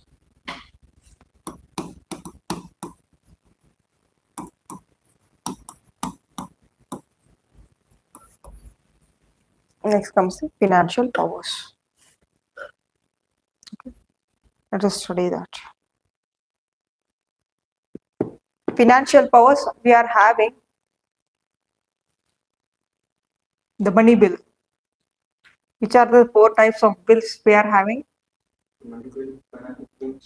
Ordinary bill, constitutional amendment bill. There are 4 types of bills. One is ordinary bill, money bill, financial bill, constitutional amendment bill. Not that cap. For money bill, President's recommendation is needed. In order to introduce a money bill in Lok Sabha, Lok Sabhadalli matra money bill na initiate ಮಾಡಬೇಕು. Okay, just concentrate here. Ordinary bill can be initiated either in Lok Sabha or else in Rajya Sabha. Ordinary bill that can be initiated in the Lok Sabha or Rajya Sabha by the minister or MP, private person. But in terms of money bill, only the Lok Sabha MP or Lok Sabha minister can propose the bill in Lok Sabha. It will be passed, it will be sent for the Rajya Sabha. Rajya Sabha, if Rajya Sabha doesn't pass within 14 days, it is deemed to be passed. Okay. Firstly, that money bill will be introduced in a Lok Sabha. It will be, the voting takes place. Once it is passed in Lok Sabha, it will be sent for the Rajya Sabha. Now that Rajya Sabha is having 14 days of time. Within this 14 days, they should pass the bill through the voting. If they don't pass this bill, it is deemed to be passed. And it will be sent for the president. President should give the assent. But before introducing the bill in the Lok Sabha, whose recommendation should be taken? President's recommendation. ಹೋಗಿ ಹೇಳ್ಬೇಕು ಅವ್ರಿಗೆ ಈ ತರ ನಾವು ಮನಿ bill ನ introduce ಮಾಡ್ತಾ ಇದ್ದೀವಿ.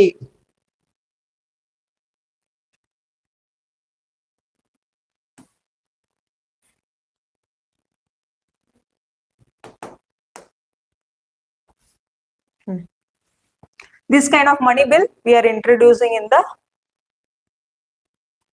Lok Sabha. Okay, that's why give us the permission to initiate that bill.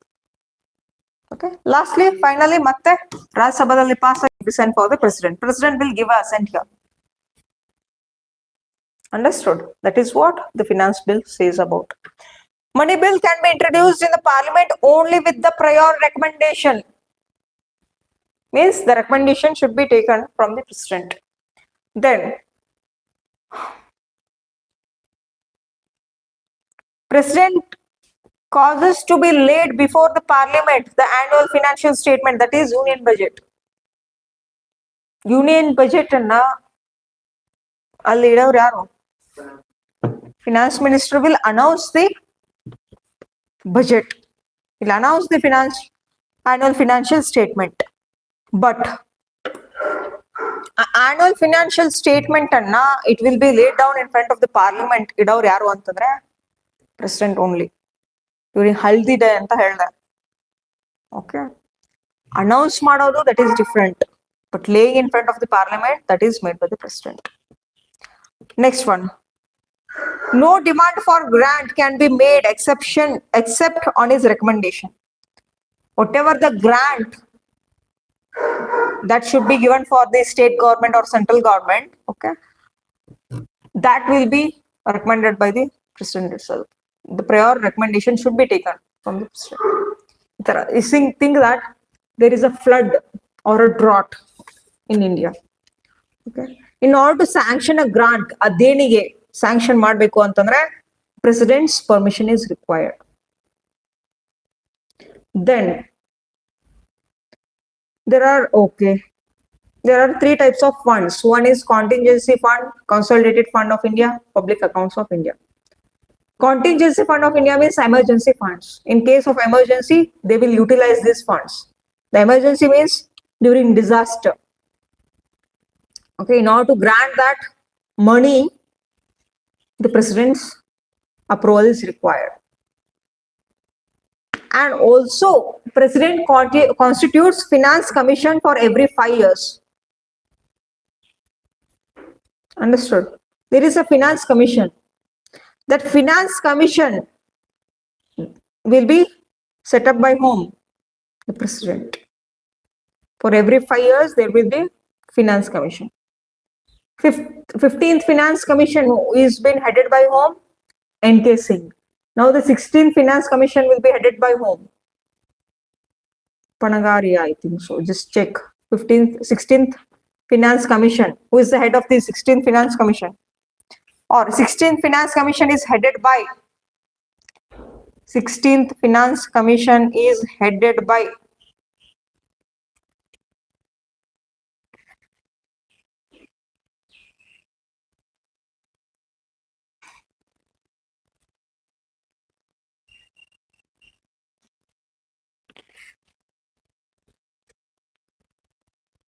who? Arvind Panagaria. For every 5 years, the finance commission will be set up, okay, and that will be headed by one of the top finance knowing person, okay, and that the power of the finance commission, the function of the finance commission is to distribute or allocate the funds for the center and states among the states. Okay, this is all the financial power of the president. One is taking the permission, taking the recommendation for the president from the president for the passing the money bill, for introducing the money bill. Okay, then president will lay down the annual financial statement, that is the budget, in front of the parliament. Then no demand for a grant can be laid except for the recommendation. Okay, recommendation should be taken for granting the funds. And also this one, constituting the finance commission for every 5 years. This is regarding the finance state. Next comes the judiciary powers. Judicial powers. Judicial powers.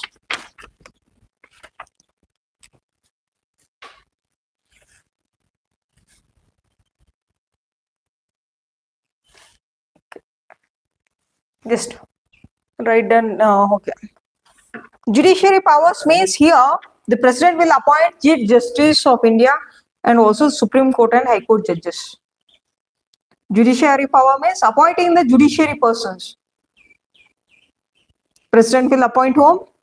Chief Justice of India, Supreme Court and High Court judges.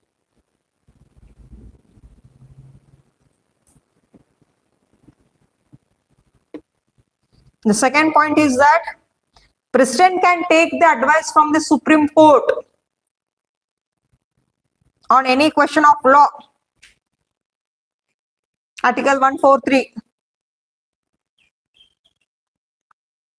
Article 143, it says the president can take the advice from the Supreme Court, but that advice is not binding on the president. ಕೇಳ್ಬೋದು ಕೇಳಲಿಕ್ಕಿಲ್ಲ. ಅಡ್ವೈಸ್ನ ಕೇಳ್ತೀವಿ ನಾವು ನಿಮ್ಗೆ. ಇವಾಗ ನೀವೇ ಮಾಡ್ತಿರಲಿಲ್ಲ, ಅಡ್ವೈಸ್ನ ನಮ್ಗೆ ಕೇಳ್ತೀರ, ನೀವೊಂದು ತಗೊಳ್ಬಹುದು ತಗೊಳ್ಳಿಕ್ಕಿಲ್ಲ. The same way the president can the advice that is not binding on the president.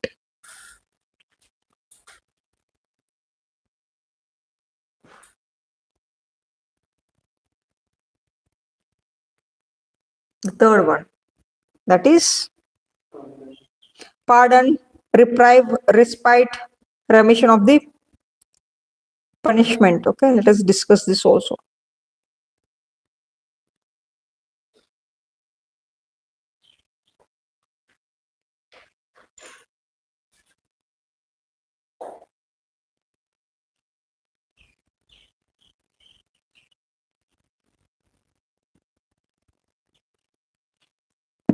See here, president is having so much of powers in terms of judiciary.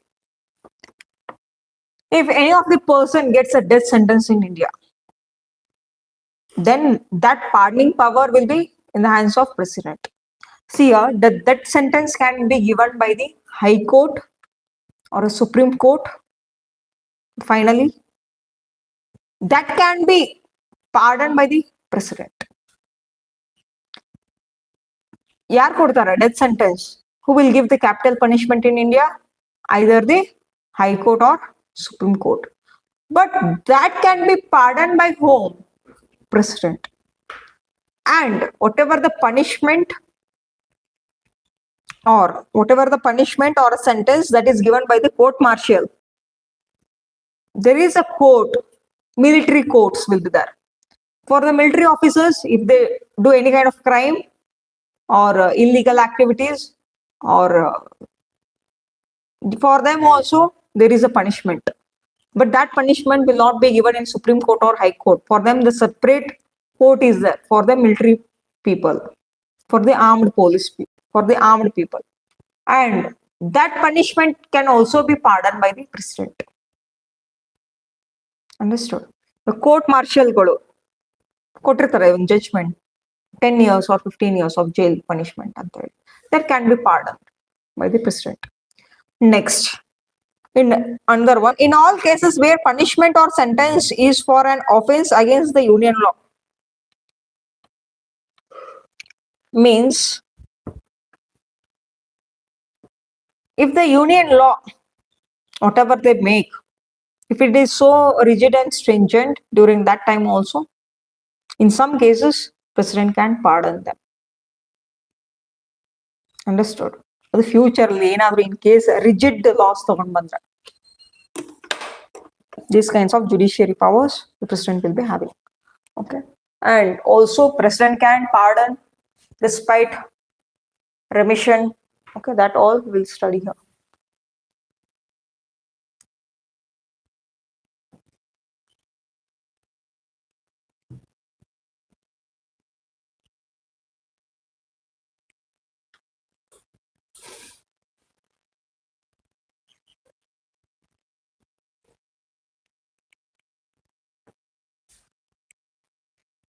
Pardoning power of the president.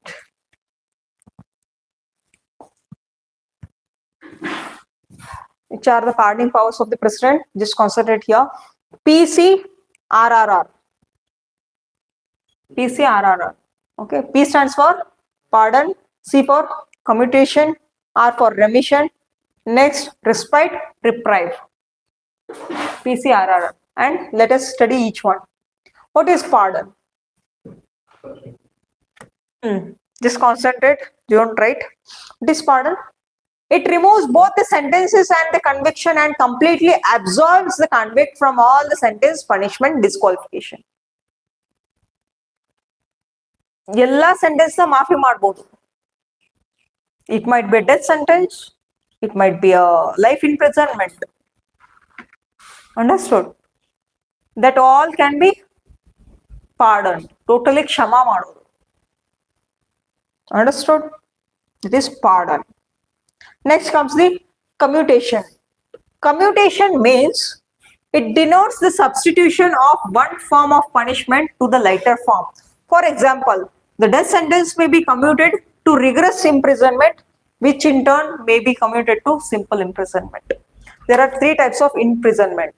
Okay, jailu ವಾಸ 3 ತರ ಇದೆ. ಒಂದು ಯಾವ ತರ punishment ಅಂದ್ರೆ death sentence, very capital punishment ಅದು. Okay, high priority ನಲ್ಲಿ very heinous crime ಇದು, ಸಾರಿ ಹೀನಿಯಸ್ ಪನಿಷ್ಮೆಂಟ್ ಇದು, death sentence.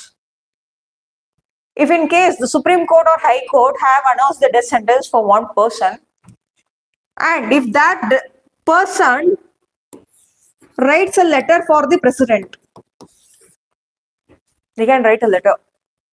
Okay, whichever the person has got the death sentence, they're having the right to write the letter for the president.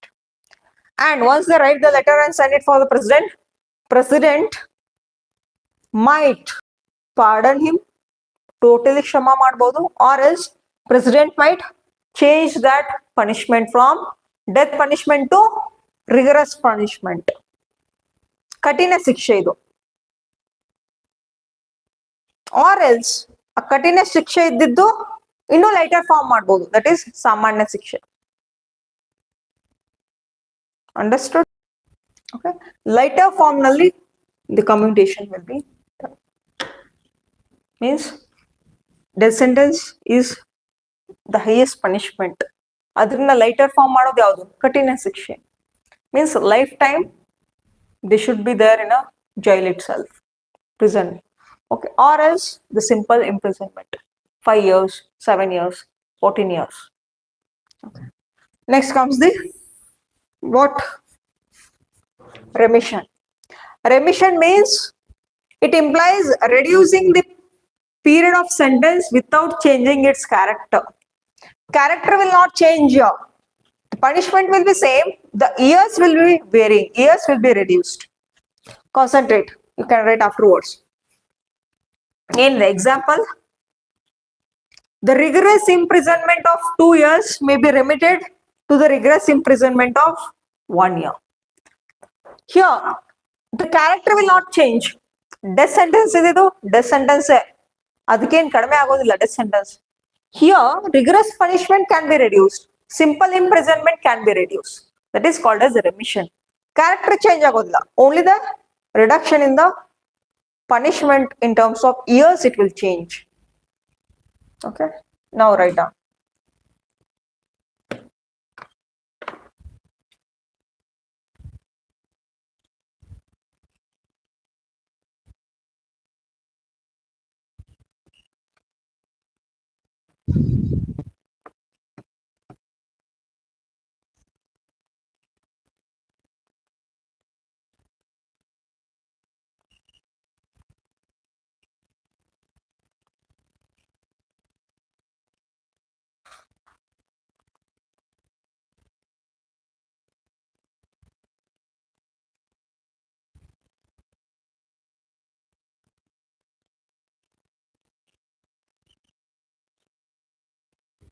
This pardoning power is under Article 72.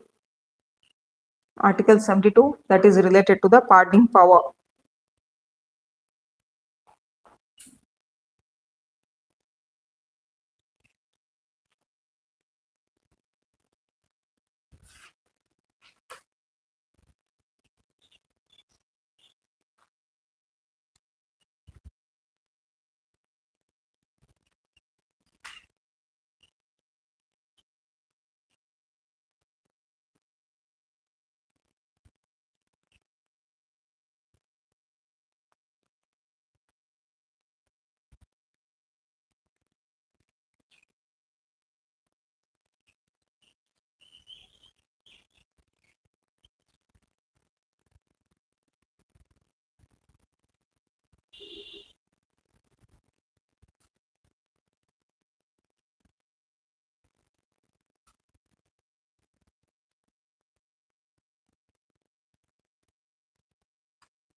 See, death punishment will be given for certain crimes. Okay.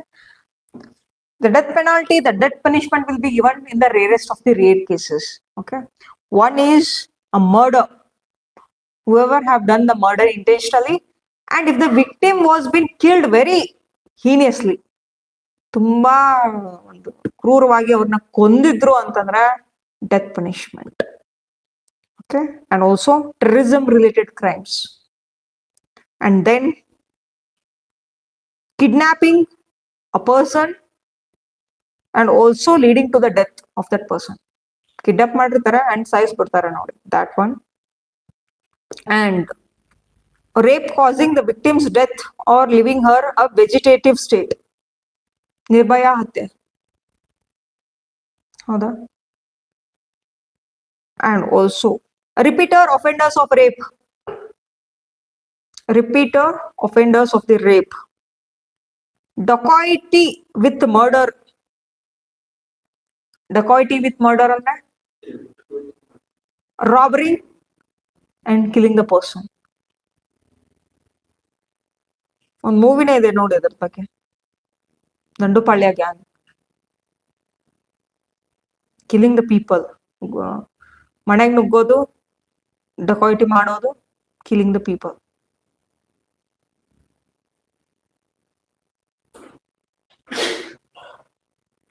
Have you understood this? Okay. Every year, minimum of 500 prisoners will be in the death row in India. You can't believe it. Now 1 or 2 ಇರ್ಬೋದು ಅಂತ ಅನ್ಕೊಂಡಿರ್ತೀವಿ, but round about 500, more than 500 people will get death sentence every year. Understood? Latest ಏನು ಅಂದ್ರೆ in 2024 there were 564 people on death row.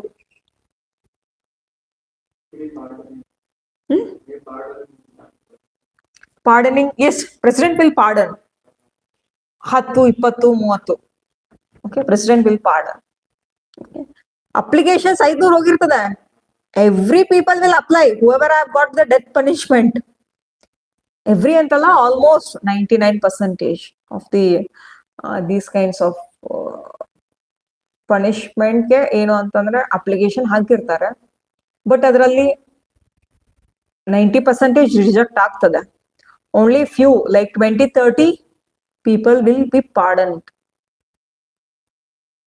Understood? Okay.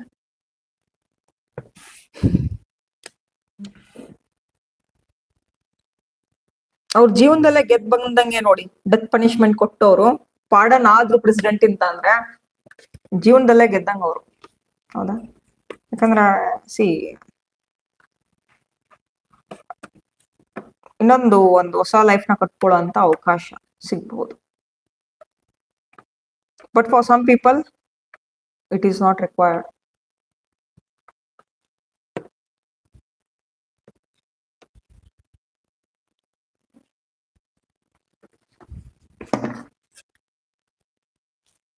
Next, respite. That is, it denotes awarding a lesser sentence in place of one originally awarded due to some special fact, such as physical disability of a convict or a pregnancy of a one offender. Very important. Respite will be only eligible for weaker section. Yaru, physically challenged and the pregnant woman. If she is a pregnant woman, if she has killed a person, intentionally or unintentionally, doesn't matter, but she will be awarded with a lesser sentence. ಕಡಿಮೆ ಶಿಕ್ಷೆ ಆಗ್ತದೆ. Physically challenge ಪರ್ಸನ್ಸ್ಗೂ ಕೂಡ.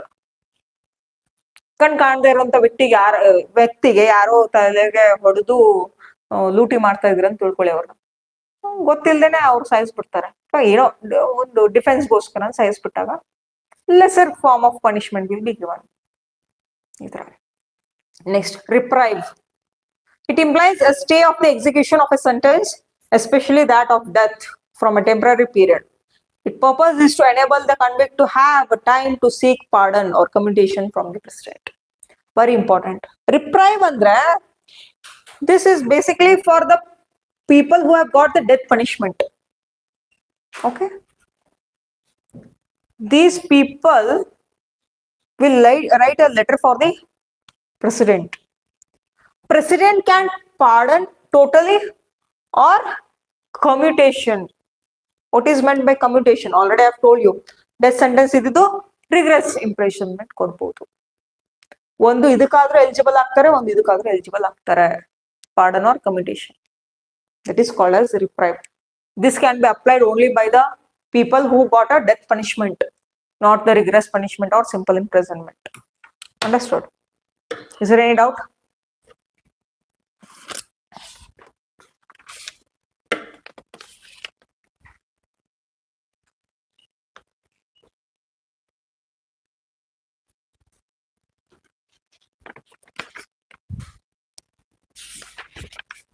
Next comes the diplomatic powers. Diplomatic powers. Okay. Military powers, emergency powers. Three more ida. Okay. Diplomatic powers. What is diplomatic powers? International treaties and agreements will be concluded on behalf of and or negotiation and concluded on behalf of president itself. Okay. All the concerned ministers, external affairs minister ಆಗಿರಲಿ, defense minister ಆಗಿರಲಿ, finance minister ಆಗಿರಲಿ. Okay. And also the treaties, the international treaties agreements ಇರ್ತದೆ ನೋಡಿ, that will be in the names of the president itself. Okay. Yes. And also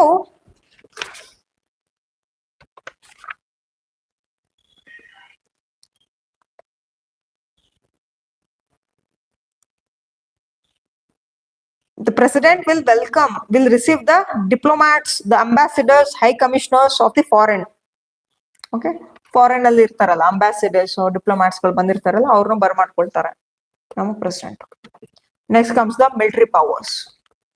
Next comes the military powers.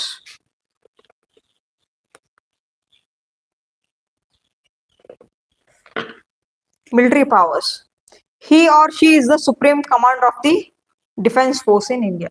Who is the supreme commander in terms of defense? That is president, not the prime minister. Okay.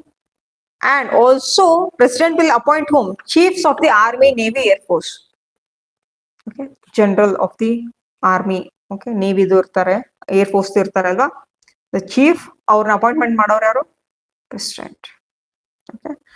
And president can declare war or conclude peace subject to the parliament. War na stop ಮಾಡೋದು ಅಥವಾ start ಮಾಡೋದು, okay, that will be declared by the president itself. But approval should be taken by the parliament. Parliament should give the approval for all this. Understood? Who is the supreme commander of the defense force? President. Okay. Next comes the emergency power. That is three types of power. One is national, president's role, financial power. In that chapter, I will just explain everything.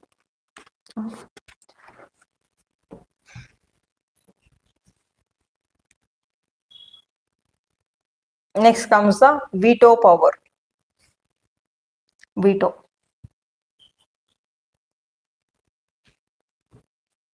Veto power.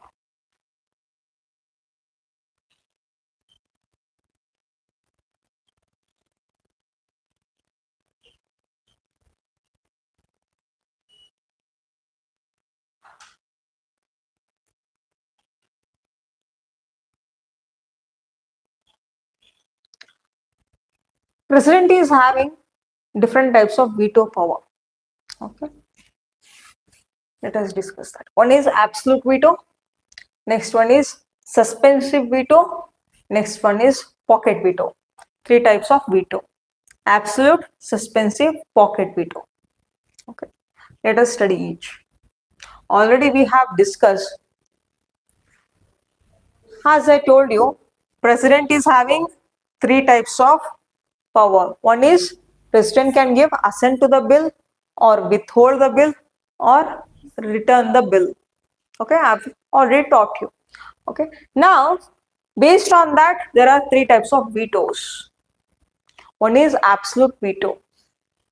One is absolute veto.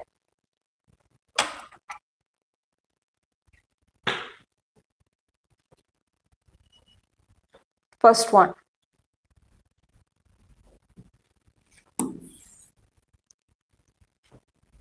Okay. It refers to the power of the president to withhold his assent to the bill. In absolute veto, what it says, president will what the president will do? Withholding the bill. He will not sign, he will not reject. He will just withhold that. In absolute veto, the power of the president is to withhold the bill, okay, passed by the parliament. If we withhold the bill, it will not become an act. ಕಾನೂನು ಆಗೋದೇ ಇಲ್ಲ. Okay, that is what they have given here. If the bill then ends and does not become an act.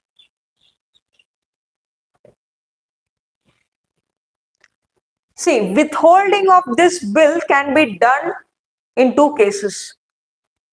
When can the president can withhold the bill? When president can withhold the bill? Two cases ಇದೆ. These two cases absolute veto na use ಮಾಡ್ಕೊಳ್ಬಹುದು. What is that? With respect to the private members bill. That is bills introduced by the MPs, not by the minister. See, if the minister initiates the bill, they are having lot of power for that bill. Pass ಆಗುವಂತ chances ಇದೆ 70 to 80%. But if the bill is initiated by the MP, pass ಆಗೋದು difficult. Understood? Pass ಆಗೋದು easy. A bill pass ಆಗೋದು easy with the help of voting. With the help of this, if the MP initiates that bill, it's very difficult to pass that bill.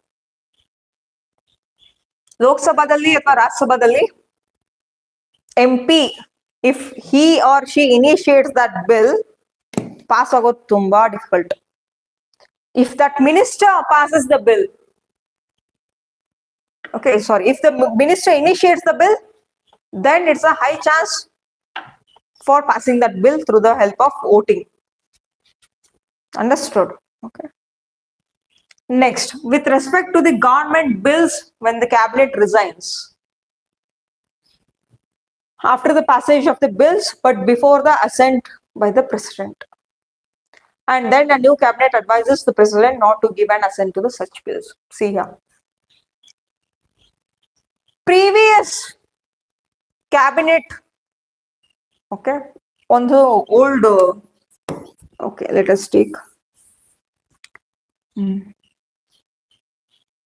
BJP is serving since from 2014. Okay, let us take before that 2014 ಅಂತಂದ್ರೆ 5 years ಮಾಡಿದ್ರೆ 2009. In 2009, Congress was a ruling party at the central level. 2009, Congress was the ruling party at central level. In 2014, BJP became a ruling party. Now, concentrate here.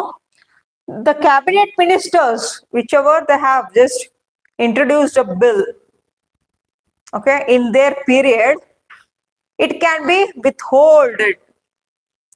And the new government cabinet ministers can tell for the president not to pass the bill that was been passed by the Congress government, previous government.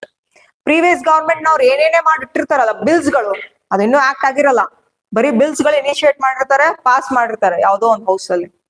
ಆ bills ಗಳನ್ನ ಏನ್ ಮಾಡಬಹುದು, ಎರಡು bills Lok Sabha ರಾಜ್ಯಸಭಾದಲ್ಲಿ pass ಆಗಿರುವಂತ bill ನ with ಮಾಡಬಹುದು. ನಮಗೆ ಇಷ್ಟ ಇಲ್ಲ, ಅದು ಕಾಂಗ್ರೆಸ್ ಮಾಡಿರುವಂತ ಬಿಲ್, ಅದು ನಮ್ಗೆ ಇಷ್ಟ ಇಲ್ಲ ಅಂತ ಹೇಳಿ BJP can make, BJP will what it they will do advise the president. Understood? Congress ದವರು ಆಲ್ರೆಡಿ ಒಂದು ಬಿಲ್ ಅನ್ನ ಮಾಡಿಟ್ಟಿದ್ದಾರೆ ಲೋಕಸಭಾ ರಾಜ್ಯಸಭಾದಲ್ಲಿ, they have pass the bill. But ಅದು ಏನು ಅಂತಂದ್ರೆ ಇನ್ನು ಪ್ರೆಸಿಡೆಂಟ್ ಸೈನ್ ಕೊಟ್ಟಿಲ್ಲ, president didn't give an assent for that bill. Then during that time, the new government have been came as a ruling party. What is this ruling party will tell? The ruling party members, the cabinet ministers will tell that they will advise the president not to give an assent for that bill, just withhold that. Understood? Is there any doubt in this? Absolute. Okay. A, W anta ನೆನಪಿಟ್ಕೊಳ್ಳಿ. A for absolute, W for withhold. In absolute veto, there will be withholding of the bill. Next comes the suspensive veto. It is returning of the bill. Suspensive veto means returning of the veto.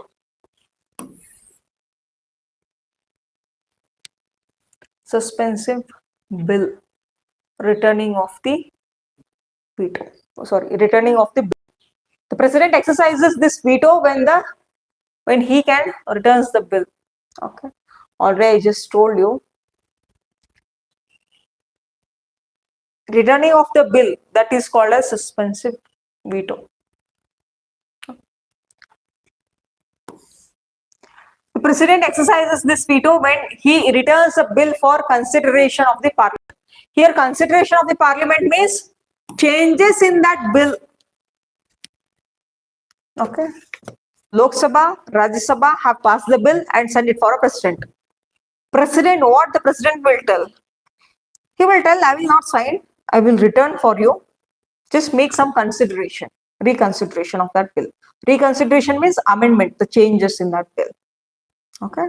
And however, if the bill passed again by the parliament with or without amendments and again presented to the president, it obligatory, it is mandatory for the president to give an assent, as I told you. Okay. First Lok Sabha, Rajya Sabha, the bill will get passed, it will be sent for the president. President is just return the bill again for the Lok Sabha, Rajya Sabha. Reconsider this, try to make some changes in this, try to do some of the amendments in this. Here, the power of the Lok Sabha, Rajya Sabha is that they might make the changes or they may not. Changes ಮಾಡಬಹುದು ಮಾಡದೇ ಇರಬಹುದು. But again, they should pass that bill. When they again pass that bill, president should sign that bill. It is obligatory, it is mandatory, it is compulsory. In the second stage, sign ಮಾಡಲೇಬೇಕು. Second time ಬಂದಾಗ ಆ bill. Okay. But in case of US, see how not a higher majority is required in a USA. This means that presidential vote is overridden by the repassage of the bill by the same ordinary majority. Ordinary majority means simple majority or special majority. Okay.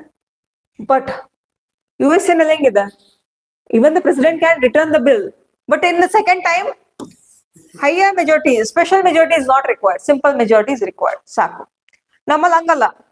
A bill, if the bill requires a special majority, okay, if the bill requires special majority, first stage special majority, second stage reconsider mana ಕಳಿಸಿರ್ತಾರಲ್ಲ ಅವಾಗಲೂ special majority ಬೇಕು. Simple majority ಇತ್ತಂದ್ರೆ ಎರಡರಲ್ಲೂ simple majority, ಎರಡು stage ನಲ್ಲಿ ಈ ತರ. But in terms of USA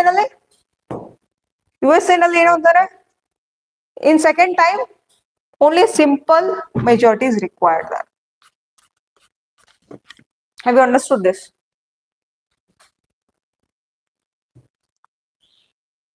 Next comes the pocket veto.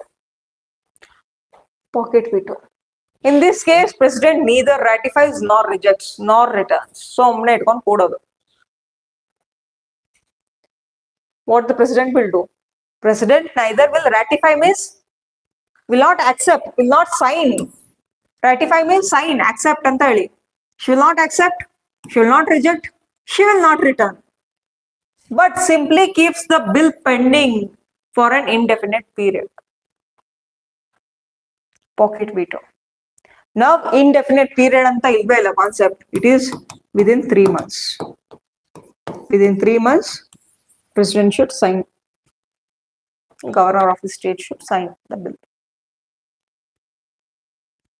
Have you understood this concept? President can exercise this veto power as the constitution does not prescribe the time limit. See, constitution didn't even prescribe the time limit. Concentrate here, understand also. ಏನಿದೆ ಇದು? So pocket veto ಅಂದ್ರೆ indefinite period ವರೆಗೂ ಅದು ಇಟ್ಕೊಂಡು ಕೂಡಬಹುದು. Because constitutionally nowhere it has been mentioned regarding the stipulated time. But Supreme Court ಹೆಂಗ್ judgment ಕೊಡ್ತು? Based on what ಅಂದ್ರೆ Article 142. What is Article 142? Supreme Court can make laws for certain, if they wanted any kind of justice. Okay, ಯಾವುದೋ ಒಂದು ಲಾಗೆ justice ಬೇಕಾಗಿತ್ತು ಅಂದ್ರೆ supreme court can do it. Just check what is 142, article 142. Very important ಇದು article. ತುಂಬಾ ಸತಿ ಬಳಸ್ಕೊಂಡ್ಬಿಡ್ತದೆ supreme court.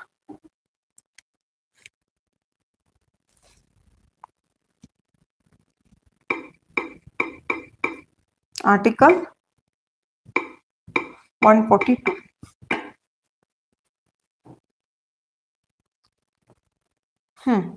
Very important. It is an extraordinary power. Article 142 of the Constitution of India grants Supreme Court the extraordinary power to issue any decree or order necessary to do complete justice. Very important. ಆ ನ್ಯಾಯ ಸಿಗ್ಬೇಕು ಆ ಒಂದು ಕಾನೂನ್ಗೆ ಅಂತ ಅಂದ್ರೆ the Supreme Court can give an order or a decree for any of the matter pending before it. Understood? It will give an order for a president or for a prime minister. Okay, ಈ ತರ extraordinary power ಇದು. Very important. You can just write down this. With the help of this only, the Supreme Court has given the order, the judgment, that president is having the right to withhold, but I am telling to withhold within a 3 months of time, not for an indefinite period of time. Because constitutional makers have given me a right according to Article 42 that I can give an order, I can use this special power to give a complete justice.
Finish?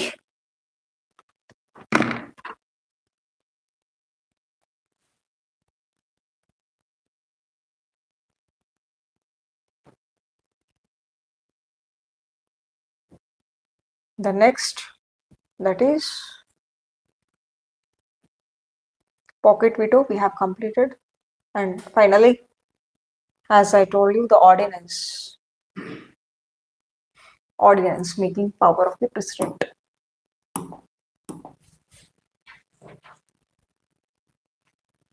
Ordinance making power of the president.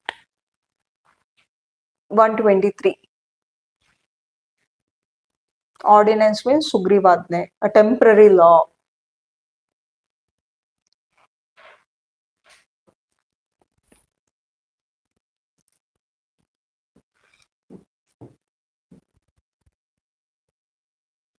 Article 123 that gives a power for a president to promulgate ordinance when both the houses are not in session. Lok Sabha, Rajya Sabha sessions ಗಳು ಇರಲಿಲ್ಲ, absent ಇತ್ತು, sessions ಗಳು ನಡೆಯದೇ ಇರೋ time ನಲ್ಲಿ president can make a laws, temporary laws can be made by the president. Okay.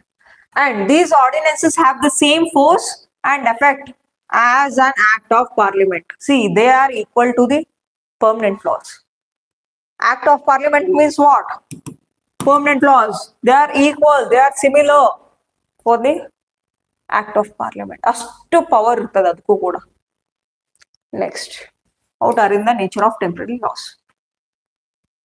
The president can promulgate an ordinance only when both houses are Houses of the parliament are not in session, or when either of the two houses of the parliament is not in session. In order to make a permanent law, we need both the houses. But ಅದರಲ್ಲಿ ಒಂದು house ಏನಾದ್ರೂ session ಇರಲಿಲ್ಲ ಅಂದ್ರೆ, at least in order to make a temporary law, president can promulgate the ordinance. Okay. In practicality, for passing the one of the bill, it might take 1 year, 2 year, 3 year, or it might take a minimum of 6 months as well.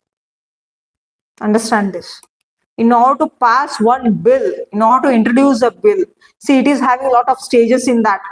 ಒಂದು bill ಒಂದು act ಆಗ್ಬೇಕು ಅಂದ್ರೆ ತುಂಬಾ process ಇದೆ ಅದು. Okay, standing committee ಇರ್ತದೆ, parliamentary committees ಇರ್ತದೆ, ಅವರು ಸ್ಕ್ರೂಟಿನೈಸ್ ಮಾಡಬೇಕು ದಟ್ ರಿಪೋರ್ಟ್ ನ. It's having too much of process. ಇಲ್ಲಿ ಒಂದು ಆಕ್ಟ್ ಆಗ್ಬೇಕು, ಒಂದು ಕಾನೂನು ಆಗ್ಬೇಕು ಅಂದ್ರೆ it will take lot more months. 6 months to 1 year, 2 year, 3 year ಆಗ್ಬೋದು. ಓಕೆ, ಬಟ್ ಅಷ್ಟು ಟೈಮ್ ವೇಟ್ ಮಾಡಕ್ ಆಗಲ್ಲ. ಪ್ರೆಸಿಡೆಂಟ್ ಏನ್ ಮಾಡ್ಬೋದು? He will use this power, ordinance power. ಕಾನೂನು ಜಾರಿಗೆ ತಗೊಂಡ್ ಬರ್ಬೇಕಲ್ವಾ? ಇವಾಗ ಎಮರ್ಜೆನ್ಸಿ ಏನೋ ಒಂದು ಕಾನೂನ್ನ 6 months ವರ್ಗೂ ವೇಟ್ ಮಾಡಕ್ ಆಗಲ್ಲ. ಅದಕ್ಕೆ ಏನ್ ಮಾಡ್ಬಿಡ್ತಾರೆ, president will promulgate this kind of ordinance, this kind of temporary laws. ಒಂದೇ ದಿನದಲ್ಲಿ ಘೋಷಣೆ ಮಾಡ್ಬಿಡ್ತಾರೆ, we want it right now itself ಅಂತ ಹೇಳಿ. Okay, but either of the house should be absent, or else both the houses are absent, it's good. Or else ordinances can be promulgated when either of the house is absent, it is not in session. When both the houses are in session, ordinances cannot be passed. Okay, next.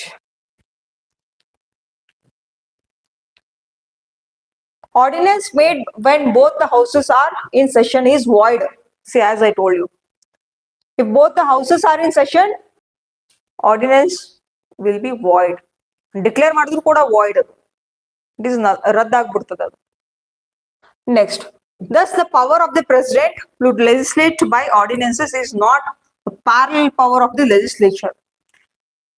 When both the houses are there in a parliament, now the president is not having the power to what? Promulgate the ordinance. It is not a parallel power. Legislature, the parliamentarians is having the power to create the permanent laws. During that time, simultaneously, president cannot promulgate or bring the temporary laws. Understood? When these people are absent, during that time, ordinances can be given. Is there any doubt?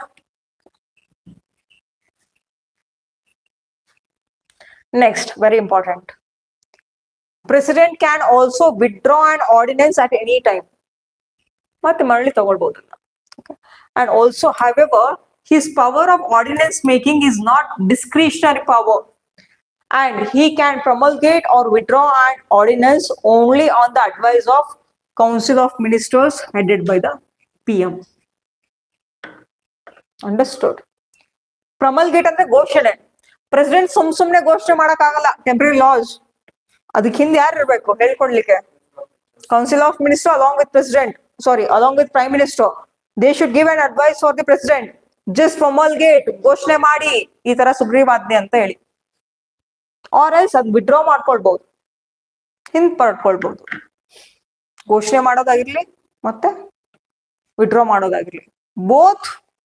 For both, whose advice is needed? Council of Minister and Prime Minister. Is there any doubt? President solely will not take any decision in India. President should get the advices from Council of Minister headed by the PM. ಅಂದಾಗ ಮಾತ್ರ ಅವರು, ಅದಕ್ಕೆ he is just called as nominal. President is just called as nominal executive. De jure ಅಂತ ಬರ್ದಿದ್ದೀರಾ ನೋಡಿ first slide. Okay, he is not having real power. ಅವ್ರ ಹಿಂದೆ ಹೇಳ್ಕೊಡಕ್ ಯಾರು ಇರ್ತಾರೆ ಅಡ್ವೈಸ್ ಮಾಡಕ್ಕೆ? Council of ministers and prime minister. When both the houses are not in session, then also Yes, then also Prime Minister, Council of Ministers, when they are not attended this, or when there is no session also, they can give an advice. And President will appoint certain persons, as I told you.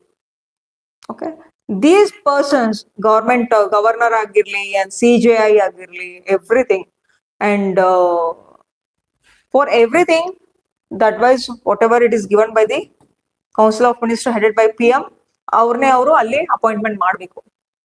President solely can't appoint any of the person. ಸಿಕ್ಕವ್ರನ್ನ appointment ಮಾಡೋದಲ್ಲ, ಇವ್ರು ಹೇಳ್ಬೇಕು, they will send the list for them for appointment. ಇವ್ರು official ಆಗಿ ಅದೇನ್ ಮಾಡ್ತಾರೆ, president ಅವರು official ಆಗಿ ಅವ್ರನ್ನ ಅಪಾಯಿಂಟ್ಮೆಂಟ್ ಮಾಡೋದು. Understand the power. Real power is vested with the hands of prime minister. President ಅವರು ಸುಮ್ನೆ ಮಾತು ಕೇಳ್ತಾ ಇರ್ಬೇಕು. ಬಟ್ ಪವರ್ಸ್ ಇದೆ, veto powers. Okay, absolute veto, suspensive veto, ಈ ತರ ಪಾಕೆಟ್ ವಿಟೋ ಅಂತ ಹೇಳಿ, ಅದರಲ್ಲಿ ಮಾತ್ರ. ಬಟ್ ಬೇರೆ ಅದ್ರಲ್ಲಿ ಎಲ್ಲದಕ್ಕೂ ಅಡ್ವೈಸ್ ಇವ್ರನ್ನ ಕೇಳಲೇಬೇಕು. Article 74. Okay, article 74.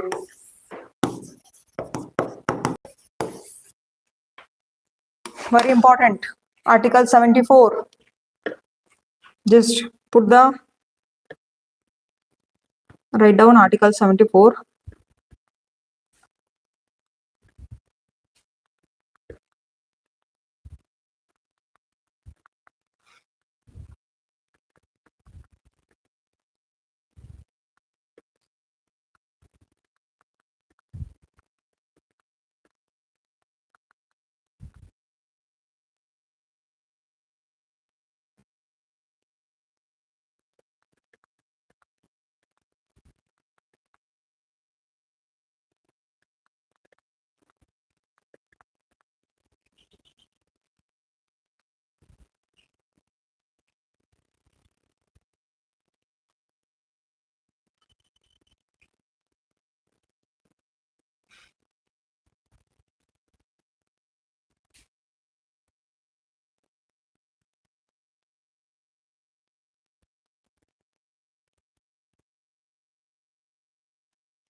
Concentrate. I will tell you one of the story regarding Article 74.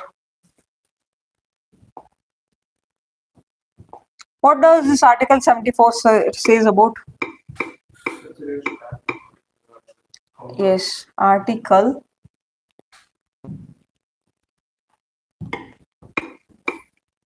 74. Very important. Article 74 of the Indian Constitution, what it says? Council of Ministers headed by the PM, okay, must aid and advise the President in exercising their function. Must ಇದೆ, must ಅಂದ್ರೆ compulsory. Aid and advise. Who was the first PM and first President of India? Yes. There was lot of conflict between these people. Okay. After the commencement of Constitution, Article 74 ನಲ್ಲಿ ಏನಿತ್ತು ಅಂದ್ರೆ, the President can take the sole decision.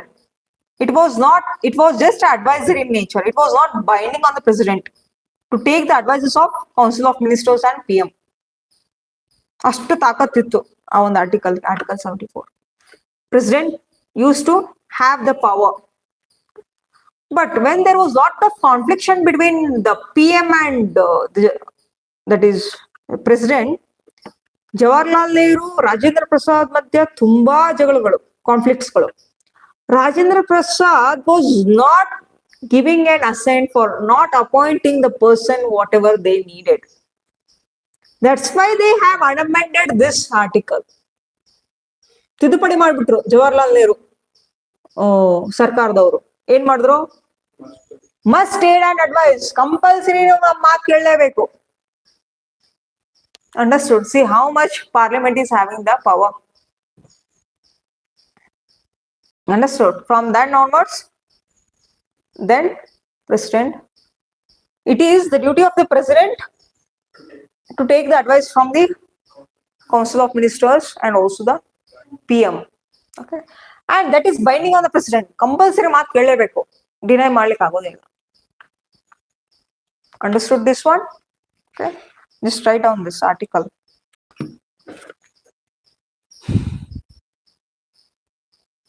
"42nd Constitutional Amendment Act 1976, mini constitution. Okay, with the help of 42nd Constitutional Amendment Act 1976, they have amended this article 74.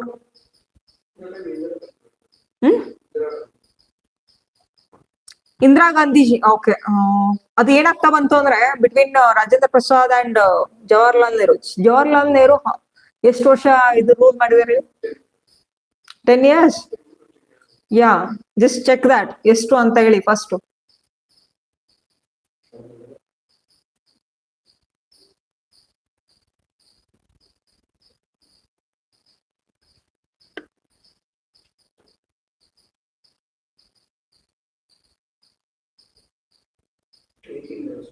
Eighteen years. ಅದಾದ್ಮೇಲೆ Indira Gandhiji. Okay, but there was lot of confliction between Jawaharlal Nehru and Rajendra Prasad regarding the signing of the bill.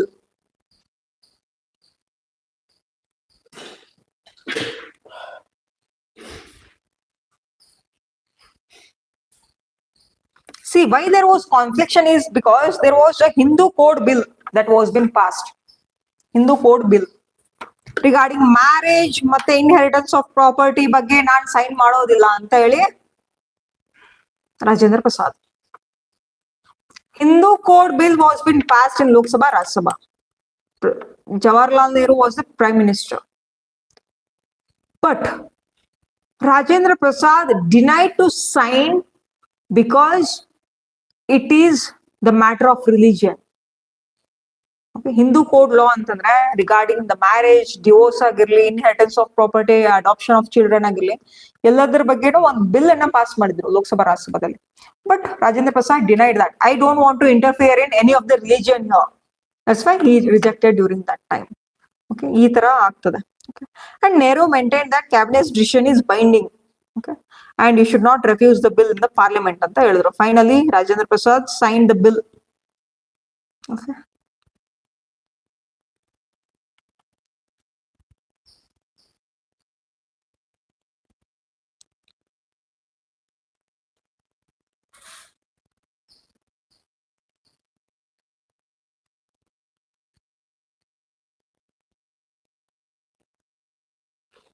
later ನೋಡಿ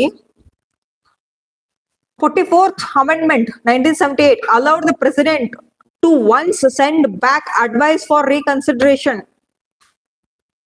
Returning the bill ಇದೆ ನೋಡಿ.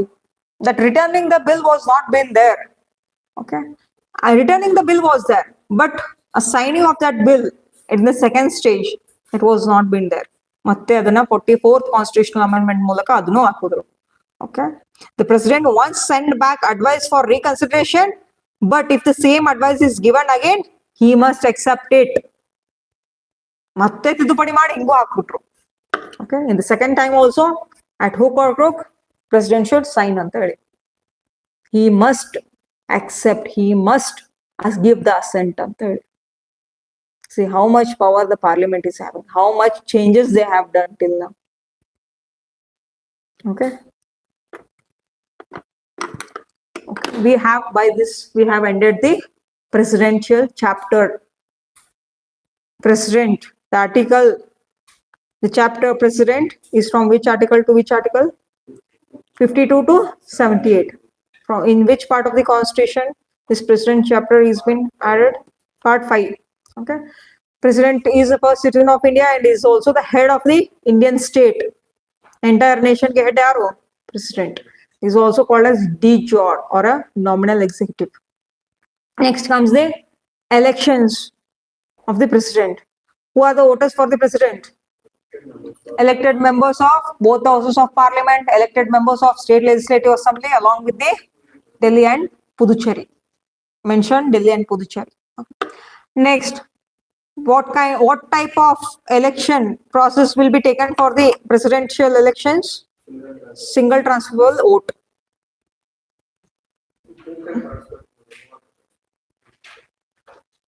Ellaru, only this one. Lok Sabha, Raj Sabha. Not the MLAs. Nominated members also. Okay. Only the MPs of Lok Sabha.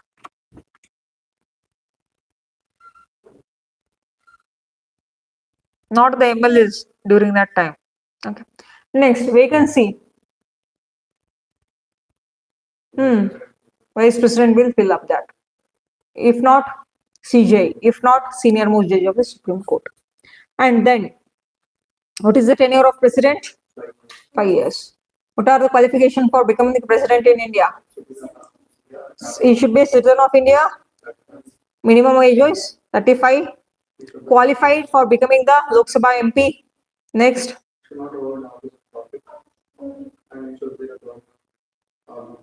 The sitting president, vice president, minister of union or state, governors of the state are eligible for becoming the president. Okay. Impeachment process. Either in both houses, either in house, it should be initiated, then it should be passed by 1/4 of that house. Sorry, it should be signed by 1/4 of the members of that house. Then 14 days prior notice will be signed for president. Then special majority in both the houses. Then impeachment of the president. Article 61. Next, types of powers. Legislative power, executive power, judiciary power, financial power, military power, diplomatic power, emergency power. Okay. Then comes different types of vetoes. Absolute veto, suspensive veto, pocket veto. Absolute veto related to the withdrawal, suspensive returning, pocket means indefinite period of time. Okay. And then still what more left? Ordinances. Article 123. Okay. Article 143. Supreme Court can advise the president can seek the advice from the Supreme Court, but it is not binding on the president. By this, we have completed this. And pardoning powers. Which are the pardoning powers? PC, RRR. P for pardon, commutation, reprieve, respite, remission. Okay. Is there any doubt still now? No doubts. We have completed this president chapter. Any other doubts? Both.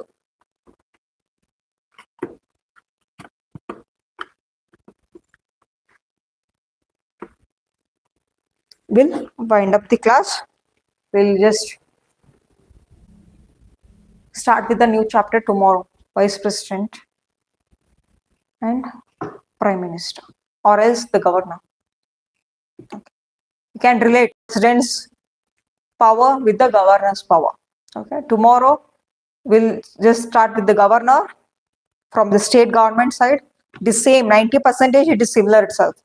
Then we'll start with the vice president.